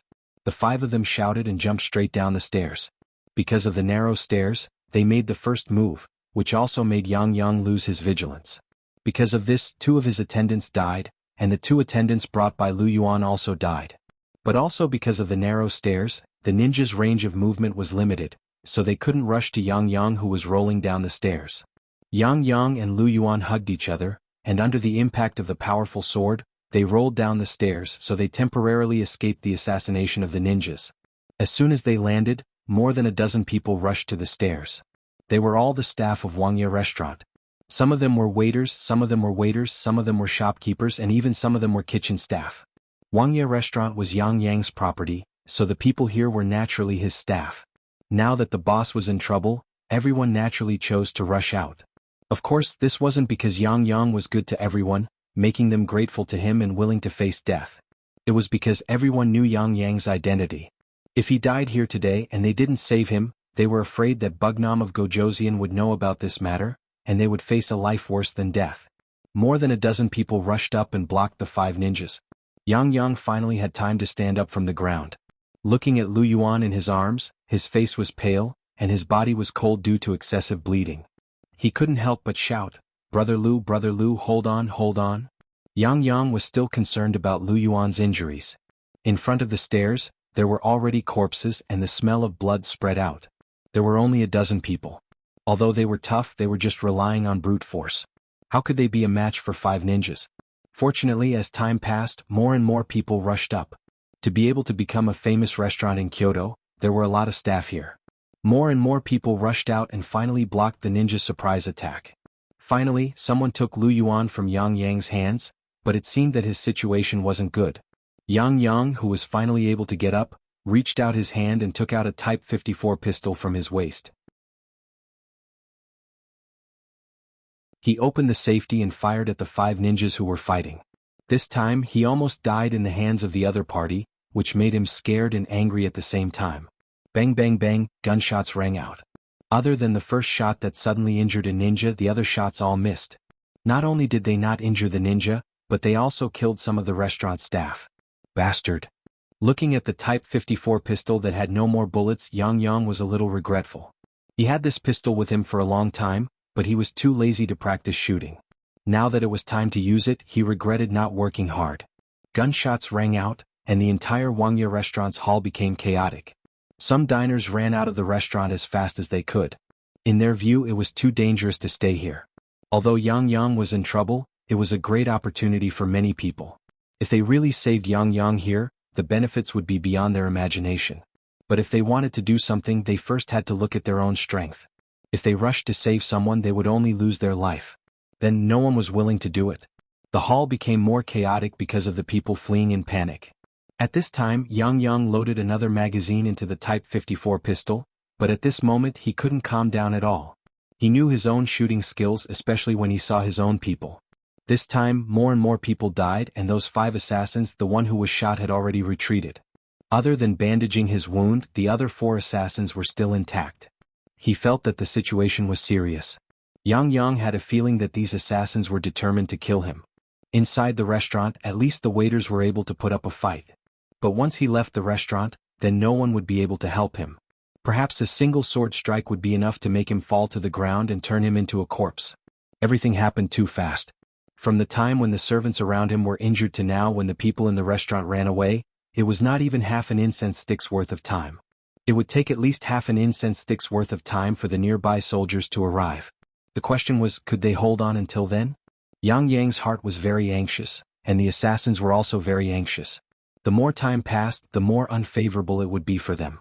Originally, they thought that this mission would be very easy to complete, especially after they learned in advance that Yang Yang would appear here. They were even more confident.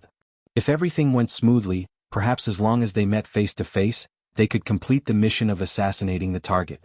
But who would have thought that until now the target was still safe and sound? Although the opponents in front of them were getting fewer and fewer, who knew if other accidents would suddenly appear? "We will block them here, you go and kill the target." The leader of the 5 assassins saw that if this dragged on, it was very likely that an accident would happen, so he changed his sword style and slashed out fiercely. He relied on his excessive momentum to force the waiters in front of him to retreat. Taking advantage of this time, one of the jonins in front of him shouted loudly and jumped into the air. He actually jumped over the waiters and jumped to the periphery, and also came in front of Yang Yang, who was holding a gun. "What are you doing?" Seeing the assassin jump in front of him, Yang Yang instinctively raised his gun and aimed at the other party. The black muzzle of the gun was pointed at him, and the Jonin couldn't help but tremble as he stood in place. As a former member of the Yangxia, ninjas were very clear about the power of the flintlock. Especially the Yangxia's flintlock, as long as one was hit by it, there would be very few good results. Now that the muzzle was in front of him, it would be a lie to say that he was not nervous at all. But when he noticed that Yang Yang's whole arm was constantly shaking because of nervousness, the Jonin felt that the opportunity was coming, and suddenly his body swayed to the right, then turned to the left and rushed over. As soon as the Jonin moved, Yang Yang also moved, and the muzzle of the gun was pointed to the right and fired. When the gunshot sounded, he found that the assassin was rushing over from the left. He was shocked and no longer cared about anything else. He waved his hand and threw out the 54 style. It must be said that Yang Yang also practiced some martial arts. At that time, a gentleman had 6 skills and he was born in the Yang family, so he was taught by a famous teacher. Unfortunately, he hasn't exercised for a long time, and coupled with the rich life, his body was not as flexible as before. After the 54 style was thrown out, it only made the opponent stop for less than half a breath of time. Then he held the sword and rushed over. The sword wind whistled through the air and went straight to Yang Yang's neck.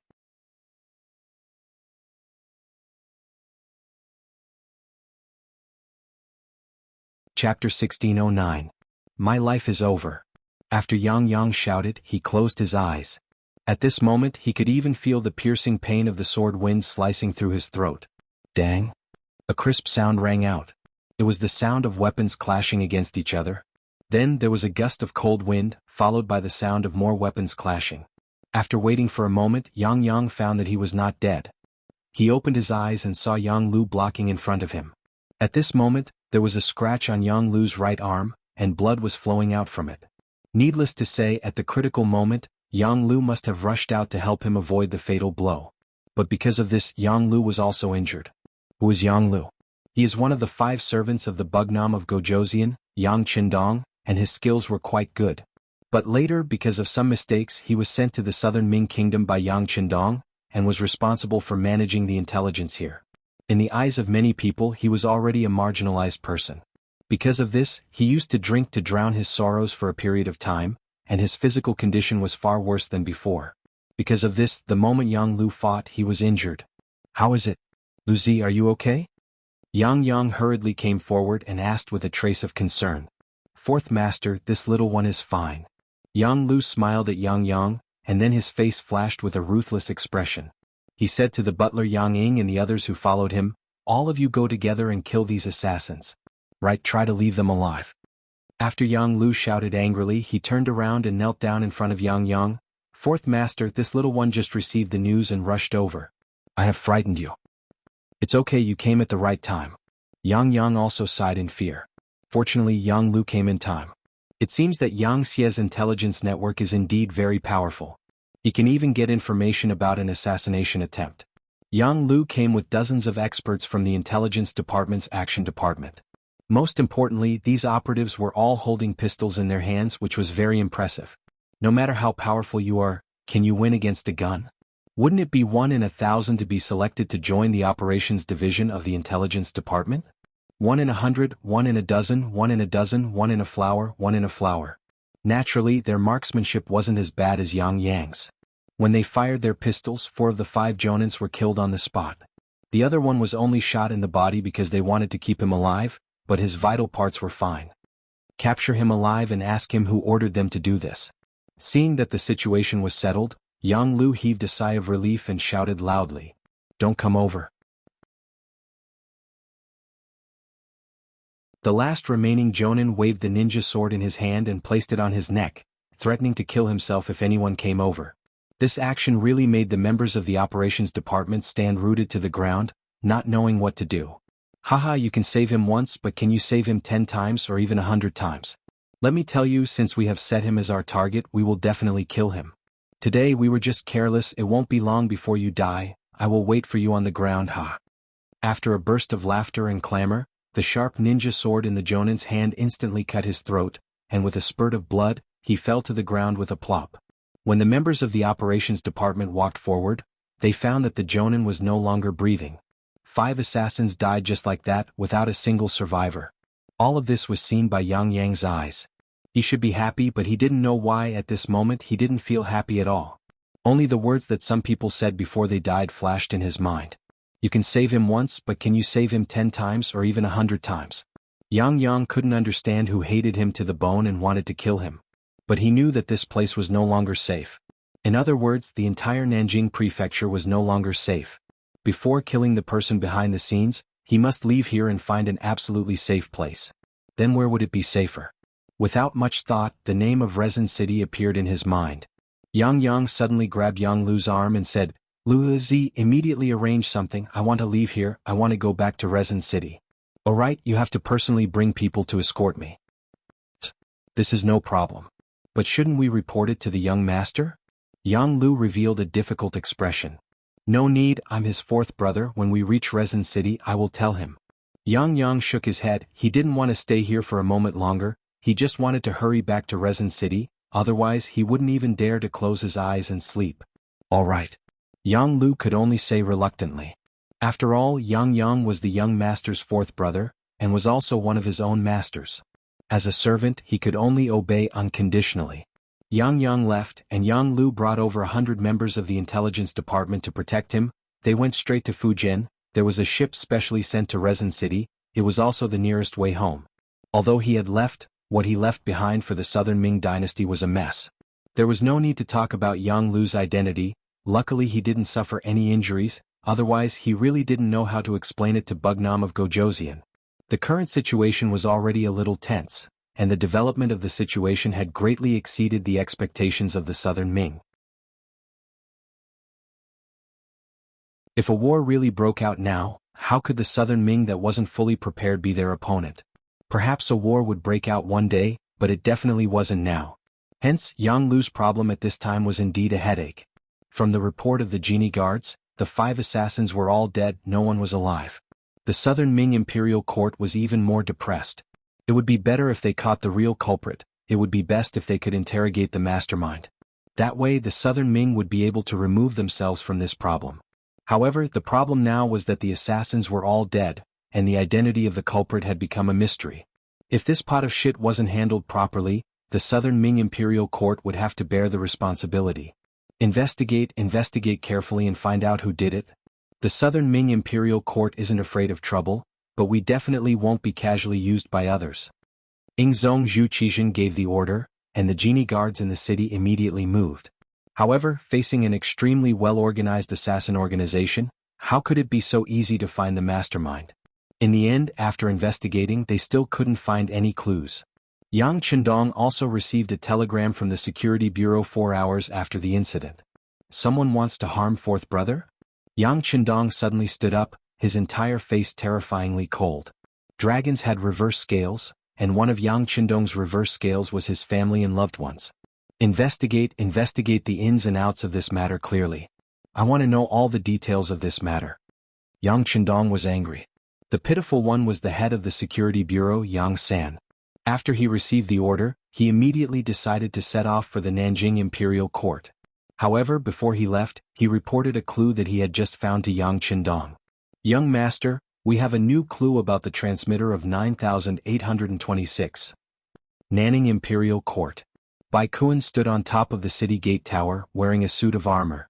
In the past 2 days, after countless psychological struggles, he finally made a decision before he received the Southern Ming Imperial Court's decree. That was to fight against the 5-star army. There was a high possibility that he would lose this battle, but he still had to do it. Since he had already surrendered to the Southern Ming Imperial Court, he could only walk this path to the end. He had once surrendered to the Southern Ming Imperial Court from the 3 provinces army. If he surrendered to the 5-star army from the Southern Ming Imperial Court, wouldn't he be like Lu Bu, a slave of 3 surnames? Think about it, Lu Bu was the #1 general during the 3 Kingdoms era, but what good end did he have at that time, and what good reputation did he have today? No. Just the sign of a slave of 3 surnames nailed him to the pillar of shame, never to rise again. With such a living example in front of him, Bai Kuan didn't want to be such a person. Of course, the most important thing that prompted him to make such a decision was that the day after he surrendered to the Southern Ming Imperial Court and met Zhou Xiang, his family was forced to be sent to the capital of the southern Ming imperial court. Gloriously, it was to protect his family and let them go to the capital to enjoy life. However, no one could see that this was simply treating his family as hostages.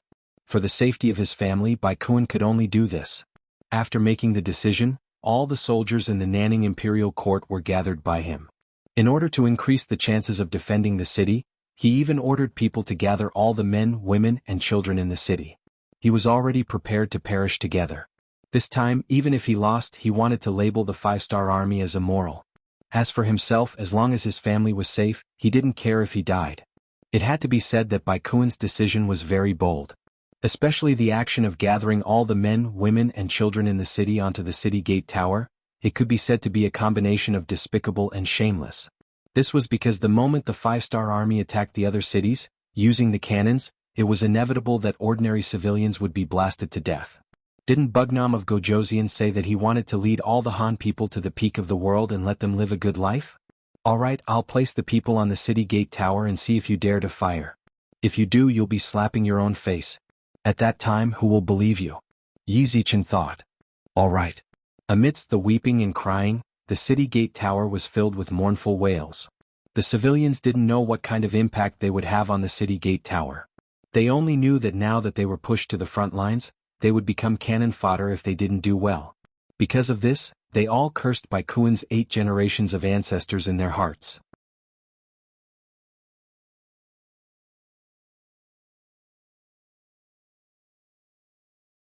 Chapter 16:10. However, this kind of greeting was obviously useless. How could a person who wasn't even afraid of death be afraid of being cursed by others? Finally, while Bai Kun was waiting, the five-star army began to appear below the city wall. They're finally here. Let's see what you're going to do. Bai Kun was wearing a full body armor. After looking from afar, he hid behind the civilians. He decided not to show his face and not give the five-star army a chance to question and scold him. Otherwise, if he was really questioned, it wouldn't look good for him. Are they preparing for a battle? Tian, who rode forward on his horse. When he took out his binoculars and looked, he couldn't help but curse when he put it down. This Bai Kun is really a bastard. That's right, he is indeed a bastard. However, it will be difficult for us to do next.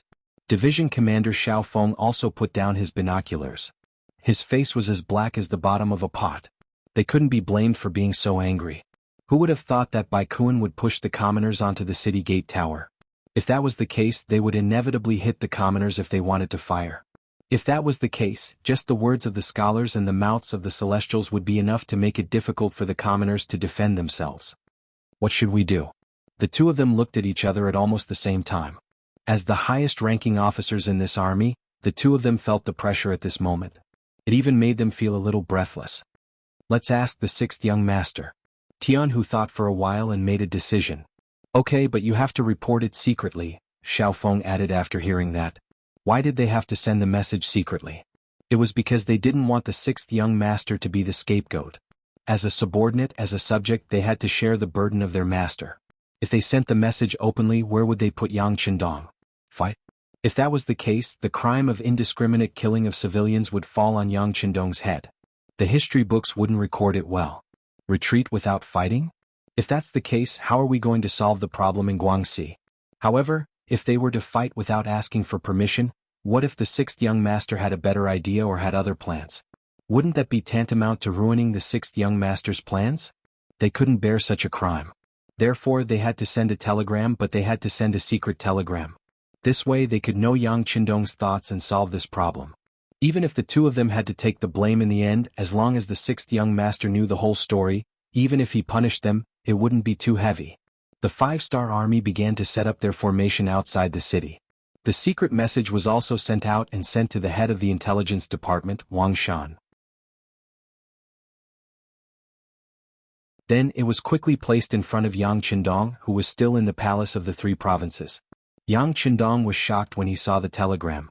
He remembered that during the War of Resistance against Japan, there was a time when the Japanese took the civilians to attack the army of D, which gave the People's Army a headache. He didn't expect that such a scene would happen to him. Come, bring me Bai Kun's information. Since it was something that might happen, Yang Qindong was naturally prepared for it. However, he still needed to understand more about the situation before that. After all, his approach could solve the problem once, but it didn't mean that it could be solved every time. Once the other party was on guard, it would be much more difficult to solve such a problem in the future. Wang Shan quickly sent the information about Bai Kuan to Yang Qindong. Okay, put the information here first. Call back to Tianhu and Xiaofeng. Tell them to wait. Don't act rashly before there are new orders. When the telegram reached Nanning, Tianhu and General Xiaofeng breathed a sigh of relief. Since the sixth young master had given instructions, they only needed to follow it. As for the problem in front of them, they would definitely get a perfect solution. In the eyes of the generals, since this was an order from Yang Qindong, the problem would definitely be solved. This was also the result of many years of trust. Bai Kuan, who was on the top floor of Nanning Prefecture, didn't know about this. He only saw the five-star army stop at the bottom of the city and didn't dare to attack. He was immediately overjoyed. He thought that he had found a good way to curb the development of the five-star army. For this reason, he had even specially written a memorial and had it sent to the capital at the fastest speed possible. Before his memorial could reach the capital, a tragedy happened in the capital. In the courtyard that the southern Ming dynasty had arranged for Bai Kuan's family, in just one night people and animals were all killed. From the elderly to the children, even the dogs, chickens and other animals they raised were all killed. No one survived. From the top to the bottom of the dozens of people, no one was able to breathe. The seriousness of the case and the cruelty of the methods, even if the southern Ming dynasty wanted to hide it, they couldn't. In just one morning, the news had spread throughout the entire Yingtian prefecture, Nanjing prefecture. What was even worse was that the murderer had left words on the wall. The words were written in blood. The first bailiff to enter the courtyard could see it very clearly. It was very eye-catching. Clearly this was Yang Qindong's method of revenge. Yang Qindong had never been a peaceful person. Especially towards those who were his enemies, he would never be lenient. Otherwise, he wouldn't have gained so much territory and influence in such a short period of time. Bai Kuan wanted to use the common people to threaten him, so he could only use a thunderous method to get rid of his family. Although the process was somewhat cruel, in order to prevent this kind of thing from happening in the future, he could only be forced to do this. The facts also proved that this had indeed intimidated many people with bad intentions. They didn't care about their own life and death, because that was their mission. But for their entire family to be killed, it was obviously something they didn't want to see. It was enough to make them feel afraid. Yang Qindong used facts to tell everyone that on the battlefield, it didn't matter how the two sides fought. That was the fate of a soldier and it was his duty. But if you wanted to play tricks behind his back, then you had to have enough courage to bear everything. If you didn't have such a mind and spirit, then it was best to play according to the rules of the game. Regarding these things, Bai Kuan was completely unaware because of the lack of communication. He was still proud of his method of forcing the common people to go upstairs and intimidating the five-star army. On the evening of the third day, the five-star army's camp outside the city welcomed Tai Hu and a group of Langya Special Forces members. Tai Hu and the others were prepared by Yang Qindong to help Tianhu and Xiaofeng solve the problem.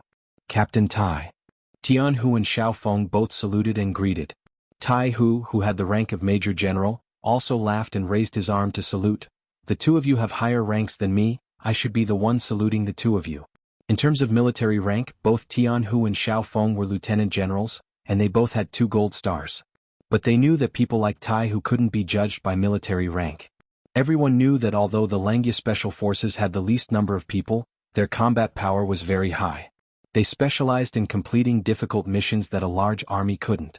Of course, the most important point was that the Langya Special Forces members weren't under the jurisdiction of the five-star army's army. They were under their own rule and were only under the control of Yang Qindong. Even if the 6th young master wasn't around, they would only listen to the eldest prince, who was also Yang Xie's successor, Yang Bo's orders. Just based on this they couldn't be compared to him. Both sides were familiar with each other.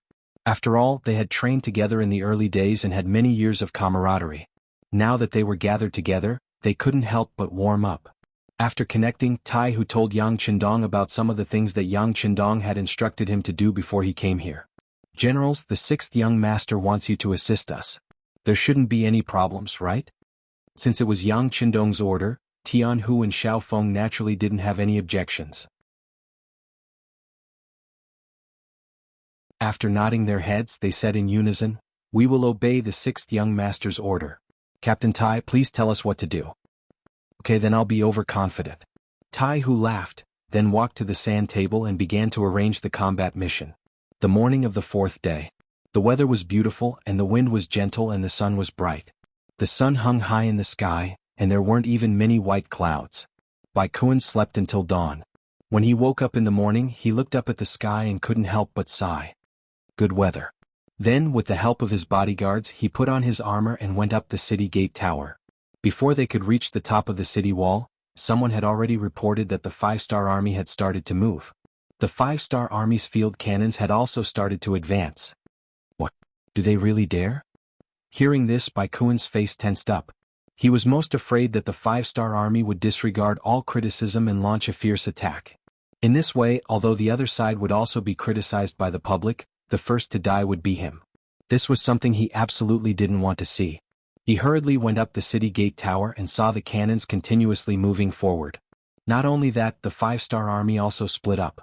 A large number of cavalry moved towards the north and south gates. What are they doing? Bai Kun was puzzled at first. After thinking it through, he couldn't help but let out a sigh of relief. What? Do they want to play a trick of surprise? Then you are destined to miscalculate. On the other city gate towers, I have also arranged for many civilians. Unless you dare to risk universal condemnation, you can dream of attacking the city. The 5-star army's actions didn't make Bai Kun feel afraid. He had a feeling that the other side was just bluffing. They wouldn't dare to casually attack civilians. Since that was the case, what was there for him to worry about? Bai Kun's heart calmed down. However, what he didn't know was that in the sky above him, there was an air force flying over.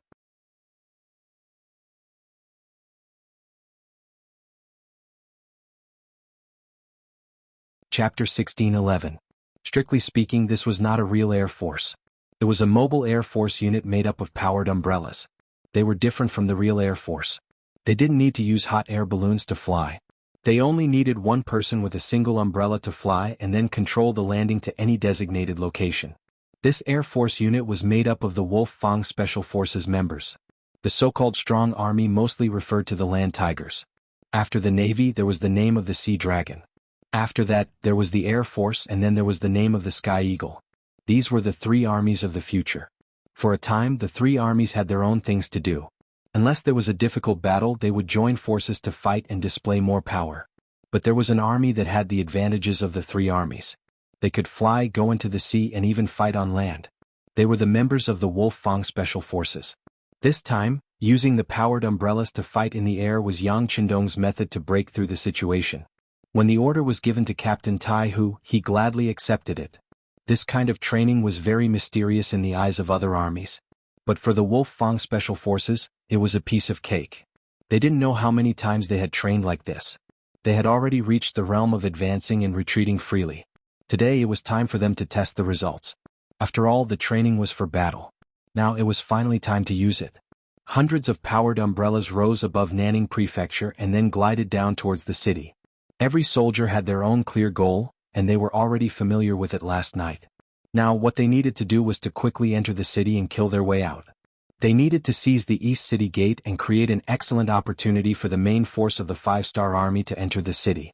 As for whether the 300 members of the Wolf Fang Special Forces could complete this mission, there was no need to worry. Every one of them was equipped with a Type 95 submachine gun and was fully loaded with bullets. This was enough to ensure that they would be able to form the greatest combat power and achieve the military objective. Bai Kun still didn't know about all this. His eyes were still on the 5-star army. He wanted to see what kind of tricks they were going to play so that he could react accordingly. On top of every city tower, inside every city gate, he had arranged for a large number of civilians to gather here. As long as the 5-star army dared to open fire, they would definitely blow up innocent civilians. This way they would have to take the blame. If they didn't want to take the blame, they couldn't use the cannons to bombard them, and they wouldn't be able to enter the city. As long as he couldn't enter the city, he had nothing to be afraid of. Previously, he had already transferred the entire Guangxi region's army into the Nan clan manor. There were over 30,000 soldiers in the city, which was more than enough to defend the 4 city walls and the city gates. As time passed, the Southern Ming Imperial Court would definitely send reinforcements when they saw that he was stuck here like a nail. At that time, the entire Nanning Prefecture would be saved. Bai Kun even thought that at that time he might be the true hero of the Southern Ming dynasty. In his heart, he was still dreaming about the beautiful future. He didn't know that nearly 300 people of the 5-star army had already passed over his head. Moreover, the power umbrella made a loud noise. This was because the 5-star army cavalry was moving on a large scale, so the sound was covered by the sound of the horses' hooves. This wasn't because Baikuan was careless, but because he didn't know what the 5-star army was capable of. In fact, it wasn't just him, even Tianhu and Xiaofeng were considered the core members of the 5-star army. However, they didn't know what the power umbrella was and why it was so powerful. It was because of this that Yang Qindong was so mysterious. Because they didn't know what more powerful methods their master had yet to use, it made their hearts filled with awe and respect for the 6th young master even more. Using the cover, the Wolf Fang Special Forces successfully flew to the sky above Nanning Prefecture. Then they slowed down and began to move towards the East Gate. In comparison, the East Gate was the furthest away from the 5-star army's main force, and the defense was also the most lax. At least until now, they hadn't seen any sign of the 5-star army outside the East Gate. Without any opponents, their vigilance naturally decreased a lot. This also created better conditions and opportunities for the Wolf Fang Special Forces to attack. One after another, the power umbrellas flew over and arrived at the street closest to the East Gate. This was also thanks to Baikuan's cooperation. If he didn't bring all the people in the city to the city tower and the gate, the whereabouts of Tianhu and the others would definitely attract some people's attention. But now there was no one on the street, so they could hide their whereabouts quietly. Then they closed the umbrellas and gathered. They gathered the power umbrellas together and placed them in an empty courtyard. Then they started to check the equipment and personnel. There were a total of 288 people in this trip. Except for one person who stepped on a roof when he landed and suffered a slight ankle injury, the rest of the people stood in front of them unharmed. Tianhu faced 287 people.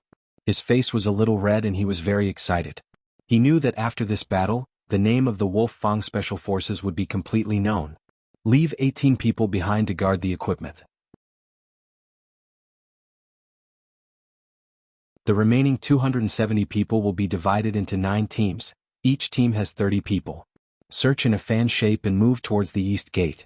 Remember, unless you encounter the enemy's main force, it's better not to fire if you don't have to. Do you understand? Tianhu asked loudly. In the entire team except for the 18 people who were about to be left behind, the rest of the 270 people answered in unison. If it weren't for the fact that they were in the enemy's heart and couldn't shout loudly, their shouts would have caused the earth to shake. In the following time they formed the teams. Except for the injured person, 17 people were left behind unwillingly to guard the equipment. The other 9 teams were quickly organized and then followed their respective team leaders to search in the direction of the target. When the Wolf Fang Special Forces was established, one of the earliest tasks was to carry out the beheading operation.